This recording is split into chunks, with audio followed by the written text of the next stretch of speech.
Hello, friends, and welcome back to the Jank Diver Gaming YouTube channel. I am joined here today with Daneelius, our peasant co-host. Teld could not make it for this tier list because, according to him, his computer blew up, his SSD solid state drive. Is that what that means? It blew up or something, and he has to either replace that for a big chunk of money or just bite the bullet and upgrade his computer completely. But he's not going to be here for this tier list. But we've got Daneelius with us, who thank you, Daneelius, for putting together the idea for this, as well as pulling all the card images. That's always the part of the tier list I don't really care for. But we are going to talk about white 2-drops, specifically white 2-drop creatures, which is also going to include cards that function as creatures. So you see the Builder's Talent and stuff. And I don't have these card images up while we're doing this, but Daneelius and Teld and myself, we're going to try to find a way to pop up the card images so you can actually see what we're talking about, because they're just teeny tiny little images for me. But well, a little hard to see. Yeah, I mean, we know what most of these cards are, but I can't expect every single listener to remember what Martyr of Dusk does. Whatever any of these cards are, or whatever this is right here, Nyx Fleece Ram. Yeah, that's a little Nyx Fleece Ram. Yeah. Art that no one's seen before. We are going to try to breeze through these because, as you can see, there's 50 plus of these bad boys, and I think Daneelius, you wanted to cut it down to 50, but we're just in the time it would take us to talk about which ones to cut, we could just talk about exactly putting them on the tier list. So this is kind of like a wide sweeping range of as many good to playable white 2-drops that Daneelius could come up with. Maybe one or two slip through the cracks, and we're focusing specifically on the arena card pool here. So if some longtime favorite didn't make it in, it's because it's probably not legal on arena for us. But let us know in the comments if there's something that we missed. And but yeah, I did a lot of research to try to get this list together. I looked at a lot of peasant lists, especially more recently updated peasant lists. So I think this is a pretty good. I think this is mostly an exhaustive sample, but I might have missed a few. Yeah, and there's nothing super embarrassing here either, so I don't think anything reverse slipped through the cracks. But did you want to talk real quick about how we're gonna actually filter these into the tier? Because we didn't write out actual tier categories or anything. Oh yeah, so one thing to note too is that I did exclude cards if they were kind of always worse than or just functional reprints of some of the cards that are actually on this list, or very very similar cards, in a pretty similar function. So we'll talk about that when it comes up, if there's an obvious card that's missing. But yeah, in terms of the tiers, we talked about this a little bit beforehand. The way that I'm thinking about it is S tier is kind of one of the best cards in the cube, from a kind of a card evaluation, retail limited grade perspective. You can maybe think about this as Bs or better. A's are cards that we're saying are just kind of rock solid, includes, get played all the time. And, we're kind of going to be saying that if a card gets rated as an A or an S, that these are cards that we're kind of saying should be in most peasant cubes, if not all peasant cubes, at least arena-based peasant cubes. B will be more role player cards that get played sometimes, but it definitely wouldn't shock me to see a card in B not in someone's cube. C is going to be more kind of niche role players, really need some specific archetype support, or maybe they were good at some time in the past and we think that they're not that good anymore, but maybe you could run them for some nostalgia reasons. And then D is us saying we really think you probably should not be running these cards anymore. And there's not going to be that many cards on this list that are straight never plays, but there are a couple that I kind of want to put my foot down and suggest you should probably not be playing. Sure.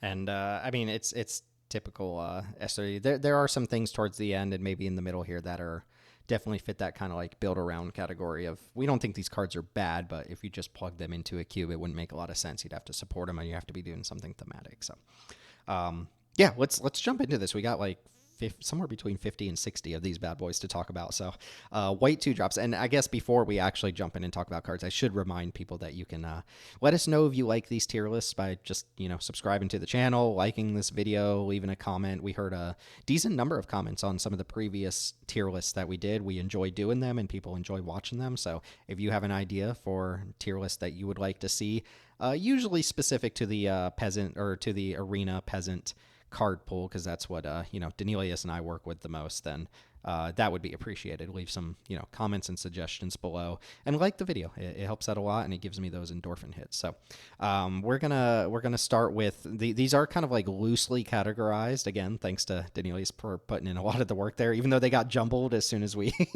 we kicked up the thing and had to reorganize them. But we are gonna start with just kind of the cantrip creatures, the things that essentially just replace themselves and put a body on board, sometimes with a few caveats or some differences between them.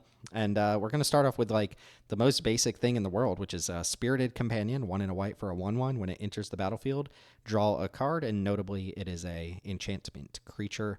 My thought is that this is like the most middle of the road card that we might even talk about on this entire list. Like, just as a way to kick things off, I think this is just the most dead average kind of like cantrippy creature card you can play, and that goes for all variants of like the 1/1 that cantrip into a card. Helpful Hunter is the other card here. It's not an enchantment, but it does the exact same thing. And I do see lists that run Hunter instead of Companion, and I think that the fact that it's enchantment is sometimes upside, sometimes downside. But it's, to me, definitional B minus. I don't think I don't think it gets up to A anymore. It did for a while. I don't think that's the case anymore. But I also don't think you can call it a niche archetypal card. Like if I saw this in a cube, it would not surprise me. So I think it's a card that it does get played, but it's not nearly as ubiquitously playable as it once was. Yeah, this is the definition of like a high floor, low ceiling style card, Exactly, and they just keep pumping them out, so it's not hard to find them either. Though this was kind of a little bit of a revelation for white when it was printed, right? It was the first one in white that kind of did that, but I guess that's not true, because the next card up is Wall of Omens, which is the 0/4 Defender version of the same exact card. Not an enchantment this time, just 0/4 Defender, cantrips when it enters the battlefield. I think it's also obviously kind of a definitional role player B minus. I don't really have a strong feeling about having this below or above Companion. I think the interesting thing to talk about very briefly with this style of card is I just think that Peasant has changed so much in terms of how white tends to play its mid-range and attrition style games. It's much more these days about kind of non-creature permanent recursion with Skyfishers. It's about objects, making tons and tons of game objects, and then leveraging those in some ways. And so that's why, for me, Companion and Wall of Omens have both fallen down. They don't really contribute that well to that sort of game plan. They're fine to pick up with the Skyfisher, but you're just kind of spending 2 mana to then draw an extra card. It's like, it's fine, but it's nothing special. So I think both these cards kind of fit in a very similar space, which is if the way that you're doing white mid range and attrition isn't with like objects and tons of tokens or whatever, then these are totally fine to play. And I think they're very similar, and I don't really have a strong preference. Yeah, I do have a minor preference that Wall should be below Companion, because it's a non-attacking card in a color that very often it lends itself to attack index. So, Sure.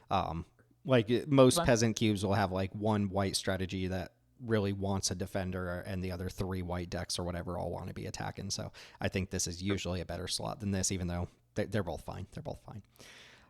Split Skin Doll from Duskmourn. This is 1 and a white for a 2/1 artifact creature, and when it enters, you draw a card, and then if you have a creature with power 2 or less on the battlefield, another creature with power 2 or less, you don't have to discard a card. Otherwise, you just loot. And little tiny itty bitty story about this is we were on Spirited Companion in our mainline high powered cube with rares and stuff, and it was perfectly fine.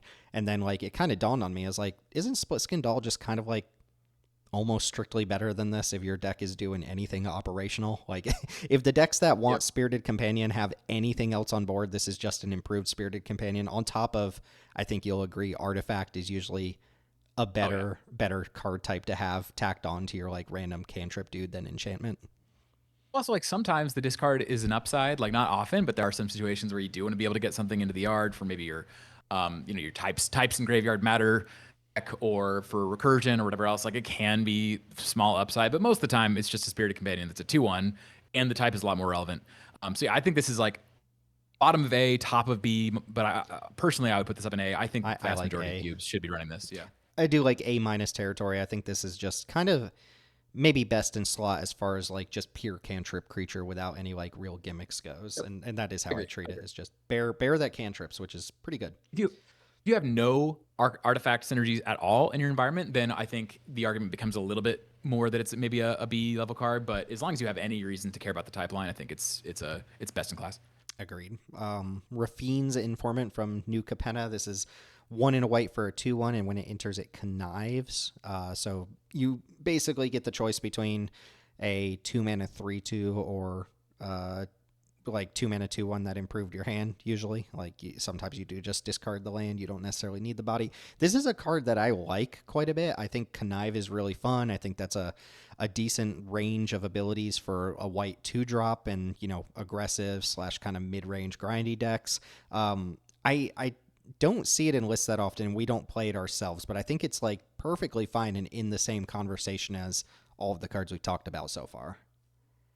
Yeah, personally, Informant replaced Companion in my list, and then when Doll came out, Doll replaced Informant. But that for me is kind of how I'd rank them. I'd say that Informant's kind of high B. I do like it, generally speaking, more than the just cantrip creatures, but I don't think it gets to the level anymore of like every cube should be running or most cubes should be running it, because that's Doll serves that function, and I do think Doll is better. But if you don't care about the artifact at all, then I could see Informant being a better card for your environment. So I think it's better than Companion, and I do see Companion get run, in my opinion, slightly too often. I think the justification for it is it's just such a classic card. It's so simple.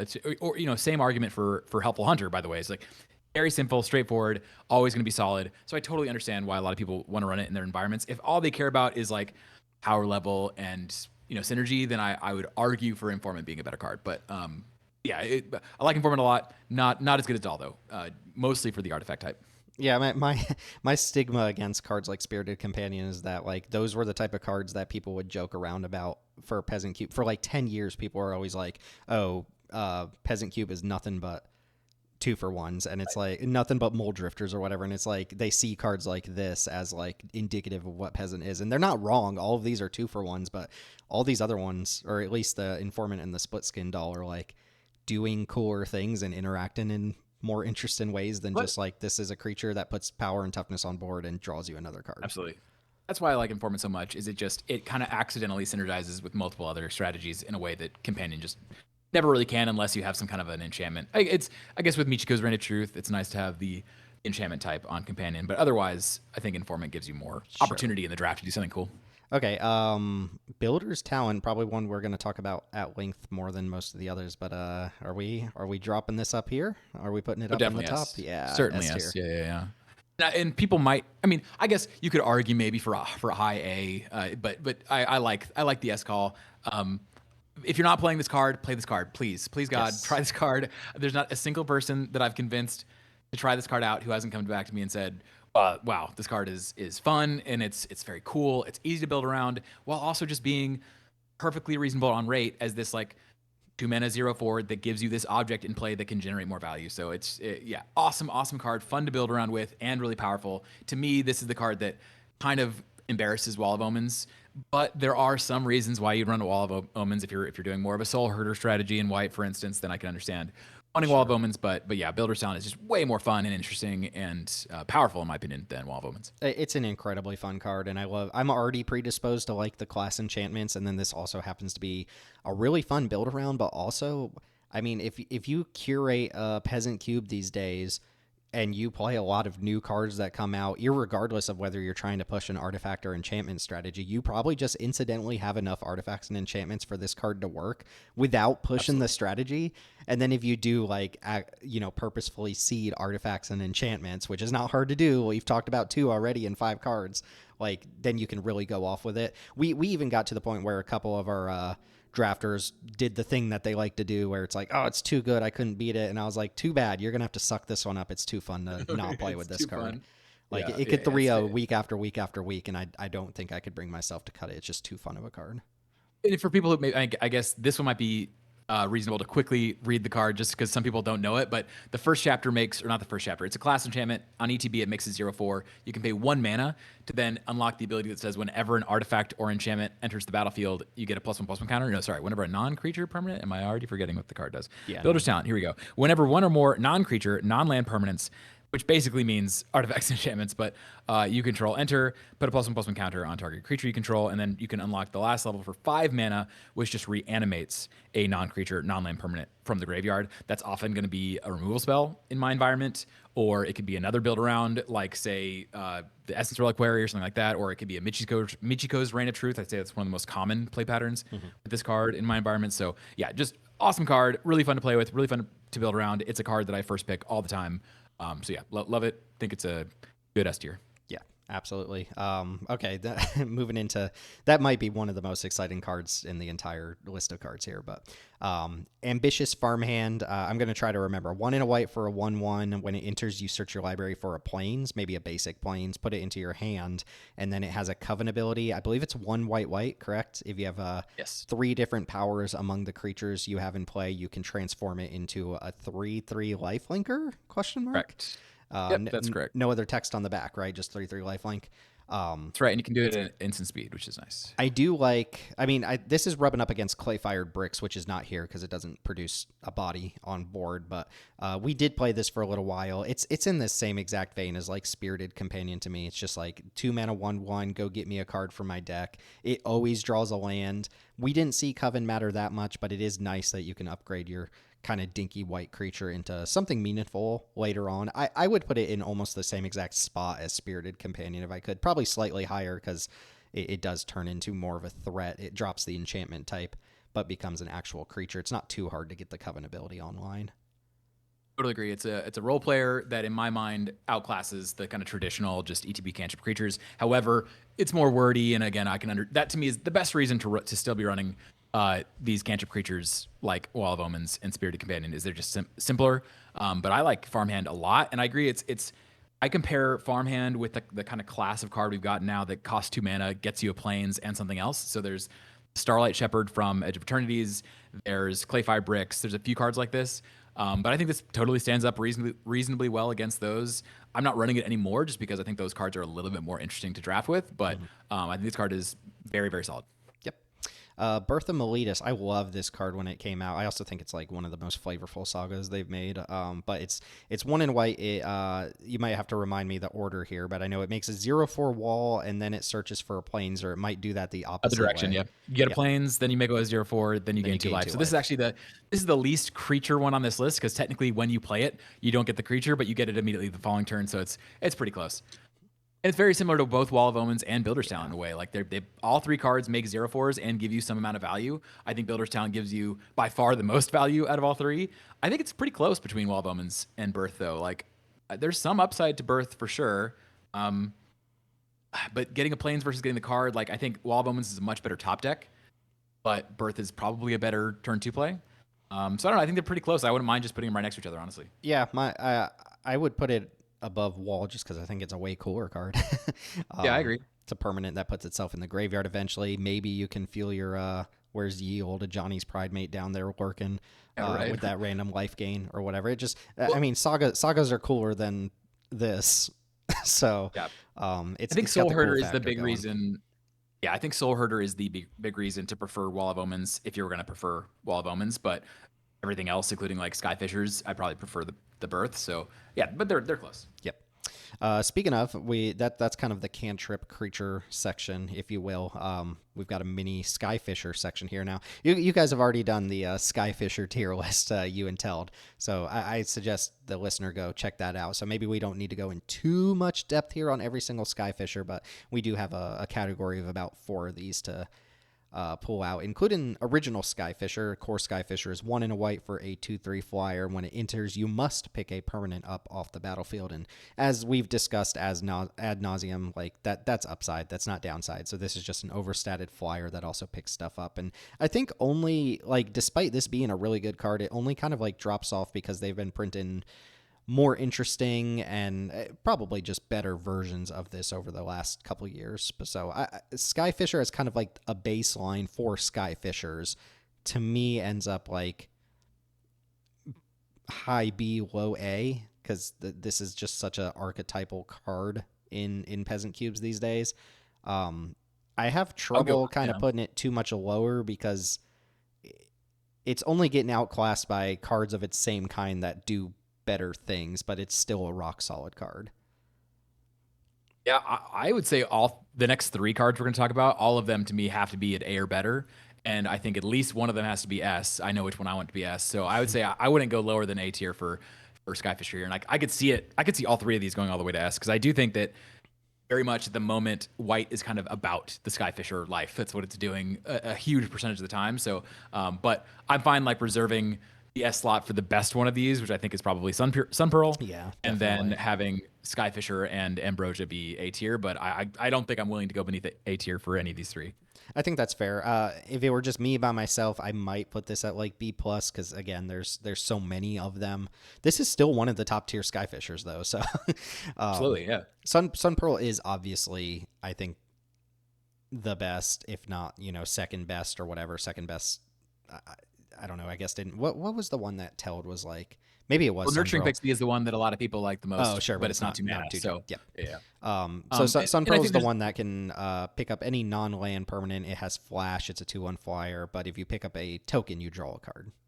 exactly, yeah. And it's just more, to me, it's more flexible. It's a really good like white blue tempo flash flyers card. You can also just play it in white black and like sack your tokens and draw cards. It's just the most flexible by far, and so I like it the most. But I like Skyfish a lot. I like Ambrosia Whiteheart a lot. And to me, these three do outclass all the other Skyfishers. Like there's a number of other ones, but all of them are in some way worse than these three, at least in white for 2 mana.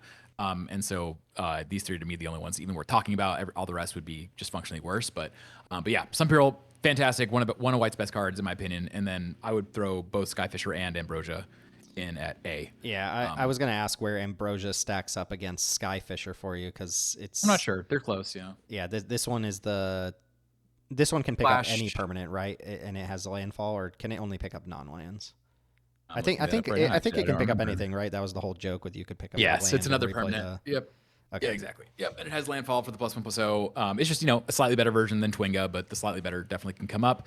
But the fact that you can cast it at flash speed makes it, makes up for the downside of not having the body that core Skyfisher has. These So might I think even they're be, like, similar. more important than a cantrip. Yeah, I would for agree sure. with that. I'd agree with that. Yep. And I might put Skyfisher over Ambrosia. Yeah, I think I'd probably put Yeah, Skyfisher the over Ambrosia, evasive but creatures they're probably. close. I don't know. Flash is a pretty big deal on this sort of stuff. I don't know. These are in the same spot. I can't overlap them. Agreed. They're on top of one another. Yep. Okay, so then we've got kind of like a adjacent Skyfisher here. Shepherd of the Flock is a 3/1 for 1 and a white. And does it have text, or is that flavor text? That doesn't have text. It's flavor does it? text. And then Doesn't have text, yeah. for white mana, the adventure at instant speed lets you pick up a non-land permanent. Yeah, I see this played a whole ton, and that's one of the reasons why I wanted to even talk about it here. The upside of it versus these other Skyfishers is that the return text, the return clause only costs 1 mana, and can be done at instant speed. But I don't know, everything else about it just seems so obvious, so obviously worse compared to these other Skyfishers. It's not nearly as good to recur this from the graveyard to play, to like blink this in play does nothing at all. The body is like, pretty anemic. Just to get the body plus a Skyfisher effect costs 3 mana versus 2 mana for all these other ones. So I think I see this a lot, and it's not that I can't see the vision at all. I just think that there's so many better options these days. So to me, I'm most interested in this if I'm really pushing like Soul Herder stuff. If I have like an archetype that's all about this that I'm looking to support, and so I'm gonna be digging into some of the lesser playable ones. So for me, that makes it like a C. It's a niche archetypal build around. I don't think I would call it a role player. I think there's just better cards now. There's some upside to the fact that the part of it that blinks is a spell. I suppose there's gonna be some ways you can synergize with that, but I don't know. To me, it's just so obviously worse than a lot of the other options we have. I would really be looking to push the synergy, and I wouldn't have even personally included this on this list at all, except for the fact that I see it all the time. So clearly, it's still beloved. And maybe again, the idea is that it's showcasing a cool limited ability in adventures. That could be part of it. But overall, I definitely think it's a less interesting card and a less usable card than these other Skyfishers by quite a lot. Yeah, I mean, 2 mana 3/1's just a terrible stat line. Like it's not as bad as 2 mana 2/1, obviously, but it's still pretty bad. Cube, yeah, I definitely agree. I used to really like this card when it was new, because we had so many more limited options, and it could do cool things with like Clarion Spirit. Like adventures are just an easy way to double trigger for like your Clarion Spirit, your cheeky house mouse. But you know what else helps you like double trigger is better Skyfishers. So Yeah, this is just worse than any of the other options by a decent margin. I do like C here because I don't think it's unplayable, but I I certainly wouldn't want to slot it into my cube without like a really specific reason. So Agreed. we're moving into kind of like object creation territory here, which is a pretty big category of cards. Starting off with the crowbar, I want to hear what you think, where you think crowbar should go, because I know you're really high on crowbar. Yeah, I mean, I might be Crowbar's biggest advocate on the internet for Peasant Cube at least. I talk about it all the time, and I encourage people to run it all the time. This is one of those cards where I don't know that it gets to like A level on power level, but in my personal opinion, like I heard a really good somebody was talking about commander deck building actually, and I think this is the command zone maybe, and they were mentioning how what removal is removal is the nice thing that the deck builder does for the game players. Like me, the deck builder, I include a lot of removal in my deck to make things easier on myself, the player, because when I'm actually sitting down to play, I'm going to be really happy that I had this interaction in my deck. I think kind of similarly about Crowbar as a cube curator. It's like I'm doing my players a favor by just throwing this card in that they might accidentally have to include in their deck, and it's like, oh, now I just have this really nice utility piece that can actually interact with my opponent. So I would put it at A, just because I think it is a card that I think everyone basically should be running, or the vast majority of people should be running. But I don't think like on power level exactly it gets to A. It's just a rock solid card. It's going to make every single one of my white decks. I think it synergizes enough with a lot of other things while just being this really nice utility piece that I would recommend every single Peasant Cube run it, and so I would put it as an A. But I don't think it's like necessarily as powerful as the Skyfishers. It's just the utility is just so nice to have. Sure. I really like top of A as well. I thought you were going to say S tier. But I used to. I Yeah. guess if we're defining S tier as it should be in all peasants cubes, it kind of should be S tier because it's such a good safety valve card. You know, it is not the most powerful card that you'll put in a cube, but it's such a safe card and helps you, you know, kind of balance out any other problems that could come up from artifacts and enchantments. And it does pretty good. It's just a decent piece of equipment. There's synergy with equipment and token making and artifacts and all that stuff. So I almost like S tier. I don't think like if I'm staring at this card in a pack with these other two cards though, I'm not going to take the crowbar. So Exactly. that knocks Right. it down a step for me. But I do think it's like top of A. I think this probably should be in all cubes, and that means we probably should put it in S if that's what we're, you know, saying S I guess is. yeah. But The way that I'm thinking about it is S is like best of the best, definitely should be in all cubes. A is like should be in most cubes, and that's kind of how I feel about Crowbar. It's like I do think Crowbar should be in most cubes. I could maybe see an argument for not including it because again on power level it's just kind of if you don't have any artifact synergies, if you're light on artifacts in general in your environment, well then Crowbar gets worse in multiple ways. So you know it wouldn't it doesn't bother me to put it in S. I love it, and I don't mind kind of being an evangelist for the card by saying it's an S, but I definitely would not take it over Sun Pearl or Builder's Talent, and so I think it's hard to kind of put it at that same level, but it's a great card. sure. Always trouble with tier lists for Magic cards is whether you're talking about power level, whether you're talking about where you would take it in the pack. Like it's a combination of all those things. Carrot Cake, one of the big overperformers from Bloomborough. This is 1 and a white for a food artifact. When it enters or when you sacrifice it, you make a 1/1 rabbit, and then it has the food ability, right? And then when it it's attacks a whenever scry as well. Yeah, it's make a rabbit and scry 1, right? yeah, and that's whenever it's sacrificed. So Yes. If you sacrifice it to something else, say Sekenzen Smelter or Deadly Dispute or something like that, then you still get the token and the scry. Incredibly fun card to play with, has tons and tons of synergies across different things. Basically any open in hand that has 2 lands and a carrot cake, you know you're going to get to play Magic. It just lets you dig deep. It lets you get bodies on board. I think it's an incredibly fun card. I know the first version of this list had Cog Workers Puzzle Knot on it, and I'm like, yeah, we'll just never play that card ever again because carrot cake exists. It's even a Absolutely. food, like tangential, like food synergy that comes up. Did you ever listen to the Lords of Limited podcast? I've listened to every episode of the Lords of Limited podcast. Nice. Well, so you know then the concept of like the Golden Egg Award. You know, Yes, like yeah. cards in limited sets that are super glue pieces. That's how I see Carrot Cake. It is just the gluiest of glue cards. There's basically like one archetype that I don't want it, and that's in like the white-red aggro deck where I'm not looking to go wide, which is way less common than the white-red aggro deck where I am looking to go wide. But that's the only place. Maybe I guess a white-blue Flyers deck you might not run this, but there's just so many ways that this synergizes while also being a super nice value card on its own. So I wouldn't mind putting this at the bottom of A. I think it's kind of like Yeah, I the like it best there. role player in Cube is kind of how I think about it. And so I like it better either than very Celestine top of too. B or bottom of A. Yeah. Um, Excellent card. Just a sweet design too. I think people caught on to that pretty early. Once released too in the limited format, they're like, "Oh, this card actually just plays really, really smoothly. It's such a great But card I to play think with." just to linger on this just briefly, I think us putting that there will surprise some folks. But I think again, Maybe. it's just a card I recommend you play with if you haven't played with it before. It does so much, and the scry is a huge, huge part of it. And the fact that you Yeah. get to break the scry up, it's two separate scries. Which makes it a way better top deck than most cards like this because you get to put to bin 2 lands that you didn't otherwise want. It gets to act almost as a draw 2 in the late game. So, yeah, fantastic card. Yeah. And then not fan. Well, I don't know what your thoughts are on this. I don't think we've ever talked about this card, but Ancestral Blade is a old core set card, like M19 maybe. 1 and a white for basically living weapon. It creates a 1/1 when it enters the battlefield and then attaches to itself to that creature. And equip cost of 1, correct? So it's essentially 2 mana for a 2/2, and then it gives you that short sword, kind of like a dinky piece of equipment. And I think this card, personally, I think this is like the first D because I think this card has been so easily outclassed, despite like kind of being neat when it came out. They were experimenting with like living weapon without the actual keyword and stuff like that on colored equipment. I mean, just like, isn't this strictly worse than? No, it's not strictly worse than Glimmerlight, but it's like I think obviously worse than Glimmerlights, and I'm not even high on that card. So I would just immediately drop this in D. Like I would never put this card in a cube ever again. But curious what you think. Well, You did put it on I this run it. list, so you must think something about it.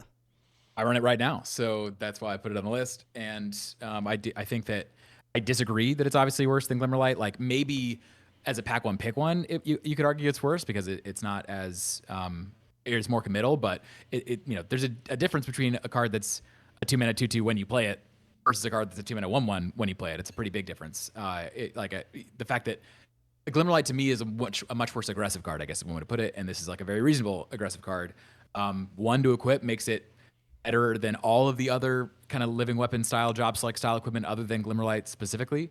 So yeah, I think this is a totally solid card. For me, it's like it is definitely a role player. I would never put it above B level. I think somewhere between B and C. I don't really see it as a super niche card because I do think you can end up just playing it everywhere. It does synergize with artifacts and token creation. We've talked a lot before about my love of job select cards. I love all job select cards, and I think it's hard for me to give any job select card that low of a grade. The main reason to move it down is just that there are better options now, and there are. But I don't think that makes this a bad card. So for me, I would never put this below like C, and I would be fine putting it at like bottom of B. Sure, I'll give you bottom of B on this one. I do want to ask though because we have let's just do Dragoon's Lance next. I'll talk about it in conjunction. So this is a fairly new card, 1 in a white. Essentially makes a 2/1 flyer, and then the equip cost is 4 to give a creature +1/+0 and flying. And this ended up being like a premium uncommon from Final Fantasy Limited. I think it holds up quite well. It's just an aggressive, evasive creature that also gives you a piece of equipment that also gives you evasion in the late game. So this one, I think, there's no way you could argue that this is worse than Ancestral Blade. I have first picked this card in limited before, or in Cube before, which leads me to believe that it's like somewhere in the middle to bottom of A. I would go higher. I'd say it's like top of A, bottom of S, and that's because I think for me this is the best job select card period for white. And the one card that wasn't on this list that is quite similar to this card is Barb Spike. There are some differences there that do matter. The fact that Barb Spike makes 2 artifacts matters. The fact that Barb Spike makes it a flyer itself can matter, but I think in general you'd rather have, in the vast majority of cases, I think you'd rather have the artifact that grants flying because it turns this into like a reach card in the late game that it can actually help you win when trades have been happening. So I think it is like pretty easily white's best job select style card, and I happily first picked this card. So for me, this gets to S level in that I definitely think every cube should be running this, and I don't think there's much discussion about whether or not a cube should be running it. But yeah, I love job select cards. I think even more than you do. So if you want to penalize them and put it top of A, it's fine with me. But I would treat this as an S level card. Penalty sounds harsh. I'm gonna give it A+. Let's give it A+ here. All right. Sure. Just as a quick aside, where would you put? Would you put Barbed Spike like significantly higher than Ancestral Blade? Like assuming this is top of Yes. that range. This is lower than that range. Like, where here would you put Barbed Spike? I would put Barb Spike probably like bottom of A, Yeah, and then okay. Dragon's Lance is like top of A, bottom of S, something like that. So, something about Barbed Spike still tells me that I think it's better than Dragoon's Lance, but Dragoon's Lance plays Interesting. really well. So it's something about the equip cost. Like the equip 4 is a Totally. lot. It clearly is a lot, but this card just plays excellently. So, Yeah, yeah. well, if Teld was here, Norn's Inquisitor would immediately go top of S. It is very good though. So this is the 2-mana 1/1 that makes a 2/2 incubator, and then whenever you transform or Phyrexian, you put a +1 counter on it. So it's essentially a 2-mana 1/1 that for 2 extra mana you make a 3/3 artifact creature, and 2 bodies in one, 4 power, 4 toughness on a 2-drop over a couple turns is pretty good. You can essentially treat it like a 4-drop where it is exactly that, kind of like a Master Splicer that you can run out earlier. Very very good card, like excellent card. I guess using Dragon's Lance is kind of like a benchmark of like aggressive 2-drops that give you objects and artifacts and all that stuff. Like, do you have this higher even than Dragoon's Lance, or is this one lower for you? Very similar spot. I think that for me, Inquisitor is probably the best. Like, so we've been talking about kind of object creating twos. So like we started with the cantrip twos, and now we've been talking about object creating twos. I think that Norn's Inquisitor is probably the best of all the different object creating twos. So I used to have it as a clear S. I've moved down on it a little bit, but I still think it's great. So it's similar to Lance. I'd have it as like bottom of S, top of A, and it doesn't really bother me that much where you have it. I would put it top of A, but I'm going to channel the spirit of Teld here because of his Love it. computer and put it in S where he would certainly have it. I wonder if he would put he would probably also put Dragoon's Lance in S, but I have to add some practicality to the room here. So, And again, this might be a little bit surprising to folks who haven't, been playing Peasant much in the last year, or don't play as much Peasant with new cards. And that I do want to talk to them a little bit, because that's one of the reasons why I like doing this kind of content. Is I think a lot of people build their Peasant cubes almost intentionally to not have to be, bringing in new cards all the time. There's a bit of a nostalgia nostalgia packed into what they're doing. So definitely, some people have never even thought to play Norn's Inquisitor before. So I would tell you that 4 mana for 4 power and toughness worth of stats broken out across 2 bodies and multiple turns of getting to pay for that is incredibly good. And the fact that Norn's Inquisitor makes this really valuable object, you can kind of think of it as making a golem. It kind of makes a 3/3, and so it becomes a really nice target for small ball reanimation, for your Skyfishers, and you can just make more of those. But just on its own, when you're playing, especially if you're playing like an assertive deck and your opponent plays Inquisitor on turn 2, it's so deflating. It's like, man, it's just so much I'm gonna have to now work through. A lot of material on board. So yeah, just incredibly efficient card, and I think the best in class for this style of effect. 100%. I wonder if anything's actually going to end up being big poopy poop here. Yeah, some of the we Because started. I feel like anything I would call big poopy poop, you're going to talk me up just enough to put it in Maybe. C or B. So, because this would be big poopy poop for me, but Well, we've started with a lot of we started with cantrip creatures, which I think are kind of by their nature really good peasant cards. Then we moved to object creating creatures, which again, kind of by their nature are good peasant cards. Yeah. Towards the end, we're going to start to get into things that are just attackers and blockers, and that's I think where I got my eyeball on one of them. I got my eyeball on Yeah, one. there you go. Okay, so this is a card that we have never actually played in our Peasant Cube, or at least if we did, we didn't play it for long. Hopeful Vigil, I believe, is 1 and a white for an enchantment. When it enters, you make a 2/2 knight with. Does it have vigilance? It might have vigilance, Yes. and then you can pay 1 and a white to scry 2, sack it and Blue and scry white 2. to sacrifice it, and whenever it goes to the graveyard from the battlefield, you scry 2. And Okay, so that's again, regardless of whether you sack it or not. So if it just gets destroyed or something, you scry 2 as well. But yeah, so 2 mana 2/2 vigilance with a kind of like extra scry tacked on later. So what's your experience with this one? Because this one to me feels like it's like a B range card, basically because we've never played it. But I can see some synergies going on with it. I think B or C, the more bargain you have in your environment, if you have like a little bit of an enchantment module. We talked about this a little bit, I think, back in the day, where we're getting enough of these enchantments now where I could imagine trying to include a little enchantment module in your environment, or like bring it in for a couple seasons or a couple drafts. And if you wanted to play around with enchantments, this is like the card in white in my mind that you'd want to add to your environment. But in the normal environment, in my opinion, I would be surprised to see this. I do see this run a fair amount. And that I would argue is probably incorrect, because I think that, again, there's just better versions of this effect, unless you do really care about the enchantment.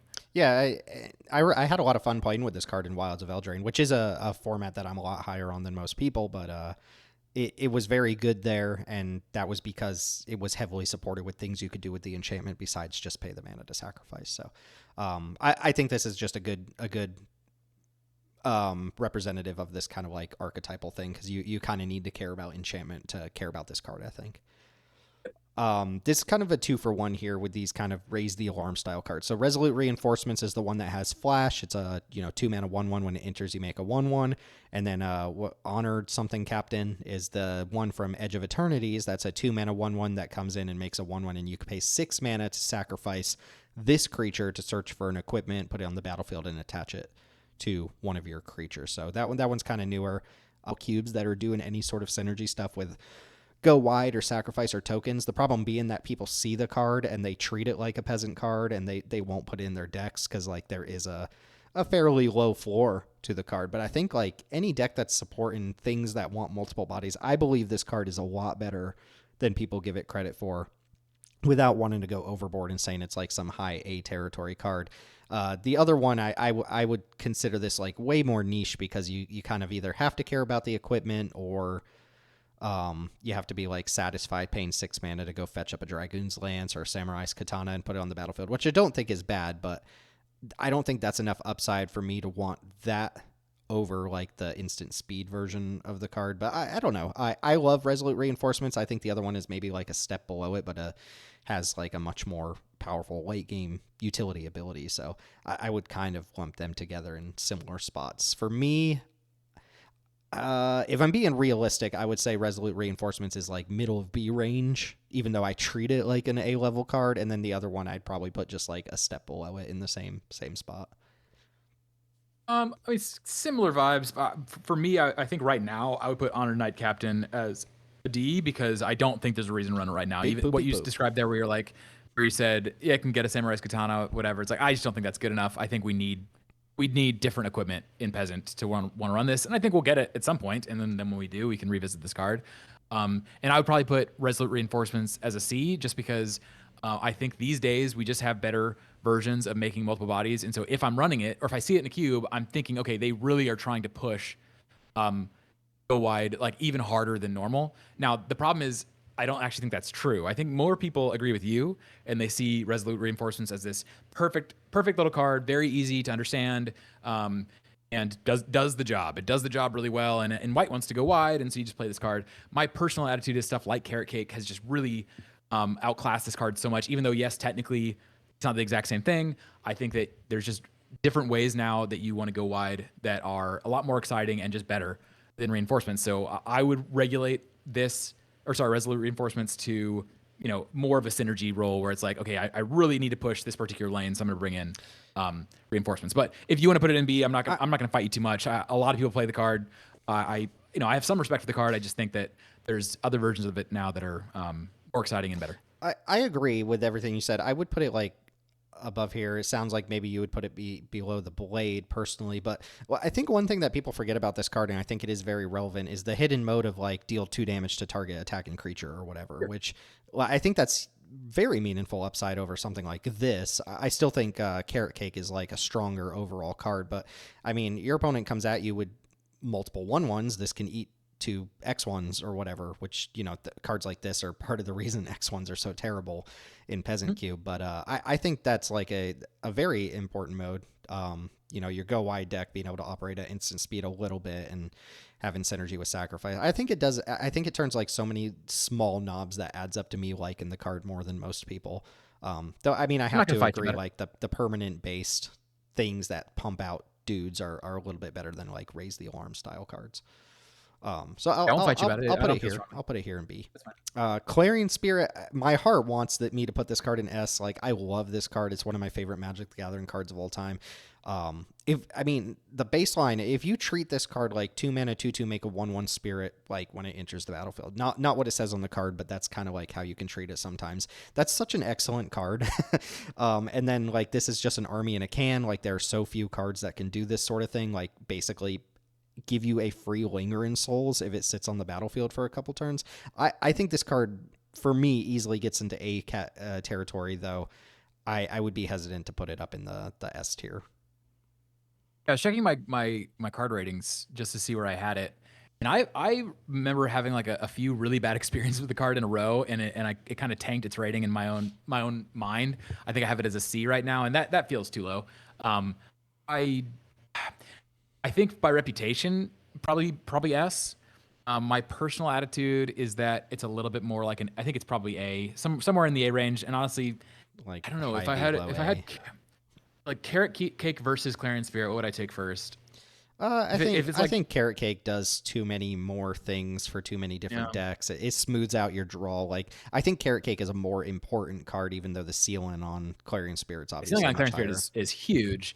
So I don't know. I think people would. I Like think the right more here people or would probably. something. Yeah, I think people would be upset if we gave Clarion Speed a B grade, and some people certainly would have it as an S. And I understand people that do that because I have seen it pop off where it's really strong, but I've also seen it just be bare, and that's all it is, and that's really bad. So yeah, I think it's somewhere in the A range. I'm Yeah, fine with. and I mean to those people, stop playing your Clarion Spirit on turn two. Like Oh, play sure, your other absolutely, two yeah, drop. yeah. Play your other two drop. Stop doing that. Though you can top deck That's the this card problem. with there's a fail It's a bad there's a top deck. fail case to it, but the upside, I mean, like name another card on this list that can be a 2 mana 2/2 that makes 3/1/1 flyers over 3 turns. Like Absolutely, no other card yeah. can do Upside's that. huge. Totally. So we have to respect the upside on that one, even if there is a pretty low ceiling of just bare. Okay, Fortress Kingard. This is a card I like, but don't actually feel compelled to play. It's 1 and a white for a 1/2 with Endure 1. So when it enters, you can put a +1 counter on it or make a 1/1 spirit, and that's a non-flying spirit if I remember correctly, just a 1/1 ground dude. So either 2 mana for a 2/3 that includes a +1/+1 counter if you're doing stuff with that, or 2 mana for a 1/2 and a 1/1. Yeah, for me, this is the kind of card that has just outclassed Resolute Reinforcements Yeah. from the perspective that I just value the stats on the early drop creature more than I value the instant speed. Later on in the game, the instant speed can be more useful, but on turn two, I just give me the stats, and so this is kind of the go wide 2 drop that I'm running in my environment. So I would have it as like kind of B as well, but higher than Reinforcements, somewhere close to the top of B, I would say, because I do think Are this is you probably the liking this best. more than kind of like the kind of dinkier enchantment creatures, Yes. like Yeah, probably I would below have it at Rafines close to the or top of B. sure. Okay, that's also my inclination though. We play this card in our 450 version. We don't play it in the 360 for card considerations, like just card count considerations. Though I do enjoy playing this card. This was a pet card in Tarkir as well. I'd often ship decks with like 5 of these and lose to 3/3s or whatever. But um, Samwise the Stout-Hearted. This is kind of another rescuer chain. Could have been in the conversation with Skyfishers, but it pulls from the graveyard. So it's 1 and a white for a 2/1 flash. When it enters, you can put a permanent, I believe, that was put Yes. into your graveyard that turn back into your hand, and then the ring tempts you. I think Yes. is part of Yep. the card. We played this for a very brief period of time and then scaled back on the number of Skyfishers we were playing because we were on like way too many of them. But I do think it's a rock solid kind of flash save a thing. It doesn't save a thing, but it does let you pick something up. It works with fetches, which is very nice, like the landscapes and stuff like that. And ring tempts you is not nothing text either. It usually makes a small creature unblockable for a few turns. I mean, I love this card, and I probably love this more than I should, or more than how good it is. But just because of the potential play to it, the fact that the ring tempts you, and you can like give some card a little bit harder to block ability, and that can be relevant. Again, the fact that you can pick up fetch lands is nice. The problem I had with it in the end was that I do think in general all the Skyfishers like Whiteheart and Twinga, I think these cards are just better. They're just more usable Mm-hmm. than Samwise is, and that's really I think the kicker is the fact that Twinga and Whiteheart are 2/2s, and this is a 2/1. So it's definitely in my mind worse than the Skyfishers, but I still like it. I still think it's a very cool card. I still would put it in the B range because if I saw it in someone's cube, it would never surprise me. So I would put it in the B range personally, but I could see going into the A range. But yeah, I mean, it's worse. It's definitely worse than the other Skyfishers for me. So I would put it, somewhere mid to top of B is my personal preference. But the primary issue for it is regrowth effects are just harder to use because something has to go to the graveyard, and a Skyfish effect, nothing has to have died, and it makes it harder to use. But it's still very cool. For sure. Also, legendary creature. I don't know if that's come up on anything else yet. I don't believe it has, but is starting to matter a lot more. So, Sunblessed Healer. This is the one from Foundations. It's a 3/1 for 1 and a white with lifelink. You can kick it for 1 and a white, so it would cost 2 white. And if you kick it when it enters, you get a permanent with mana value 2 or less back from your graveyard to the battlefield. Might be non-land, I don't know, but non-land. Yep. we played this basically from the time Foundations came out a year ago up until our most recent, like the Spider-Man update. And me and Teld agreed that we were like consistently disappointed with the card. And I think that comes from, again, just like 2 mana 3/1 not being very good, even with lifelink. Like 2 mana 3/1's just not a great thing. So the fallback of having to play this as a 2-drop just doesn't feel very good. And then like when you're doing the 4 mana thing, it is quite good. I mean, adding 3 lifelink stats to the board, getting back some 2-drop or something is quite good. But you had to have had something in your graveyard. You have to have double white, and sometimes you just have to run this out as a pretty dinky 2-drop, which just doesn't feel good. So I think this card reads better than my inclination, like the way it played out for us. But I think I even called this like an all-timer when we reviewed Foundations. But I don't believe that is the case. Though I do still read it as kind of like a strong value card that just underperformed expectations. Yeah, this one's tough. I agree with everything you said. Like I expected it to be a banger. I think when it originally came out, I gave it a huge grade in our set review. It just seemed like the kind of card that was going to go, that was just going to be a perfect fit. And sometimes it feels like that. You know, like when I'm playing against like the white black recursion decks, this feels like a really good option in those decks. The fact that it can pick up your nowhere to runs if your opponent is trying to get rid of that so that you're not able to Skyfisher back to your hand, then all right, I'll just get it back from my graveyard. Or if you're milling into it, or if you discard, there's just so many ways for this to be a really nice piece, or specifically the white-black recursion decks. Mm-hmm. The other recursion decks, like the actual Skyfisher decks, this doesn't seem to play as well. And I agree, there's a big issue with this card where it's like, is it actually a 2-drop? Like, I don't think I've ever played this for 2 mana, ever. I always play it for 4 mana. So does it even make sense to include this in the 2 mana tier list? I don't know. But so yeah, I would agree with you. Overall, it definitely has been disappointing compared to where I thought it would be. I still think it's fine. Like, I still run it, and I think it's a fine card. I would toss it in the B range. Yeah, I agree. It's somewhere in the B range. Like, again, probably towards the top. I think I like it more than Samwise, but it's pretty close. It has, well, it's doing something very similar to Samwise, like kind of a different design, same execution, but I do definitely like it more than, this is kind of like the dividing line for B for me right now, is everything above Rafine's in format and then everything below, and I think this is above without getting to A tier.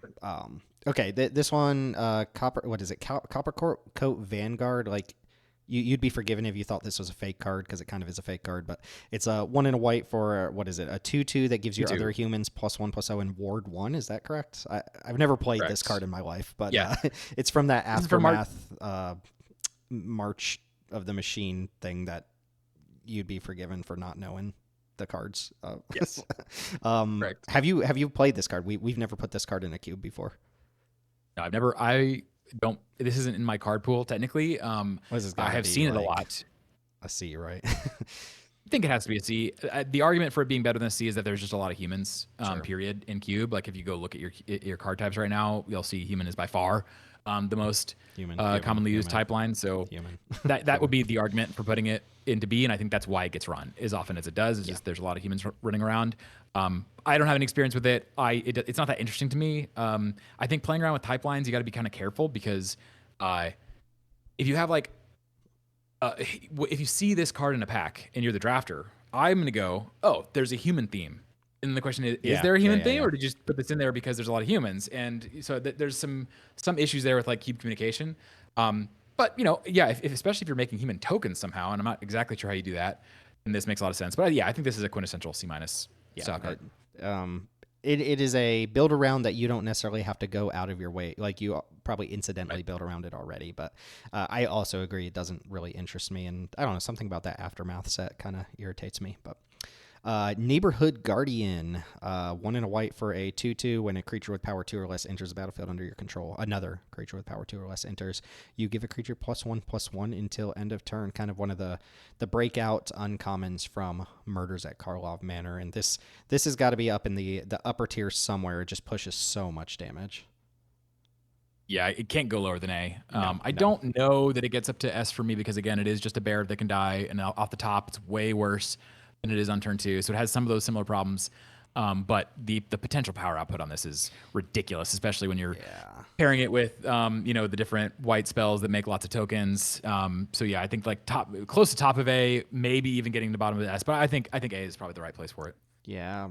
I Maybe mean, middle of A, maybe yeah. I mean, starting to more in get there. kind of overlapping here, Really but nice. Works really well with Clarion Spirit. Works really well with Carrot Cake. yeah, you just go like this into hop to it and attack for 5. Yep, Sometimes it feels that's the so good. combo. Yeah, Hop to it's just a combo with every other card on this list. that's true. That's true. Okay, Yeah. Dawn Wing Marshall. So this is one that you kind of turned us onto. I think we're still running it right now. We are kind of like flirting around with cutting it at some point. This is 1 in a white for a 2/2 with flying. You can pay 5 mana, so 4 in a white to give all your creatures +1/+1 until end of turn. Kind of really piggybacking off the back of being a 2 mana 2/2 flyer, which is not a common stat line. We're starting to get 2 mana 2/1 flyer basically set in, set out as kind of a standard stat line, but 2 mana 2/2 flyer is a little bit rare. And if I remember correctly, this wasn't actually in Foundations; it was in like some Jumpstart add-on. But Right. solid stat line with a relevant ability. You would look at that and think like 5 mana for the board pump is like too expensive, but when you tack that on to like just a fine stat line to begin with, I think it gets there. Well, one thing to note, like look at these are all the cards that I'm saying at least on Arena are the cards we're playing, and uh, how many of these cards are like Team Pump? I see there's like 3 in the whole list. Basically, Yeah. it's the Copper Coat Vanguard we talked about, which is more niche. It's Neighborhood Guardian, which does require some building around. It doesn't just pump your team always. This is like the only one I'm suggesting is worth running at least as a 2-drop that pumps your team. And so for that reason, it's just kind of a unique effect on top of the fact that the body is so solid. Like 2 minute 2 flyer, I think is completely solid. So this to me can't go lower than B.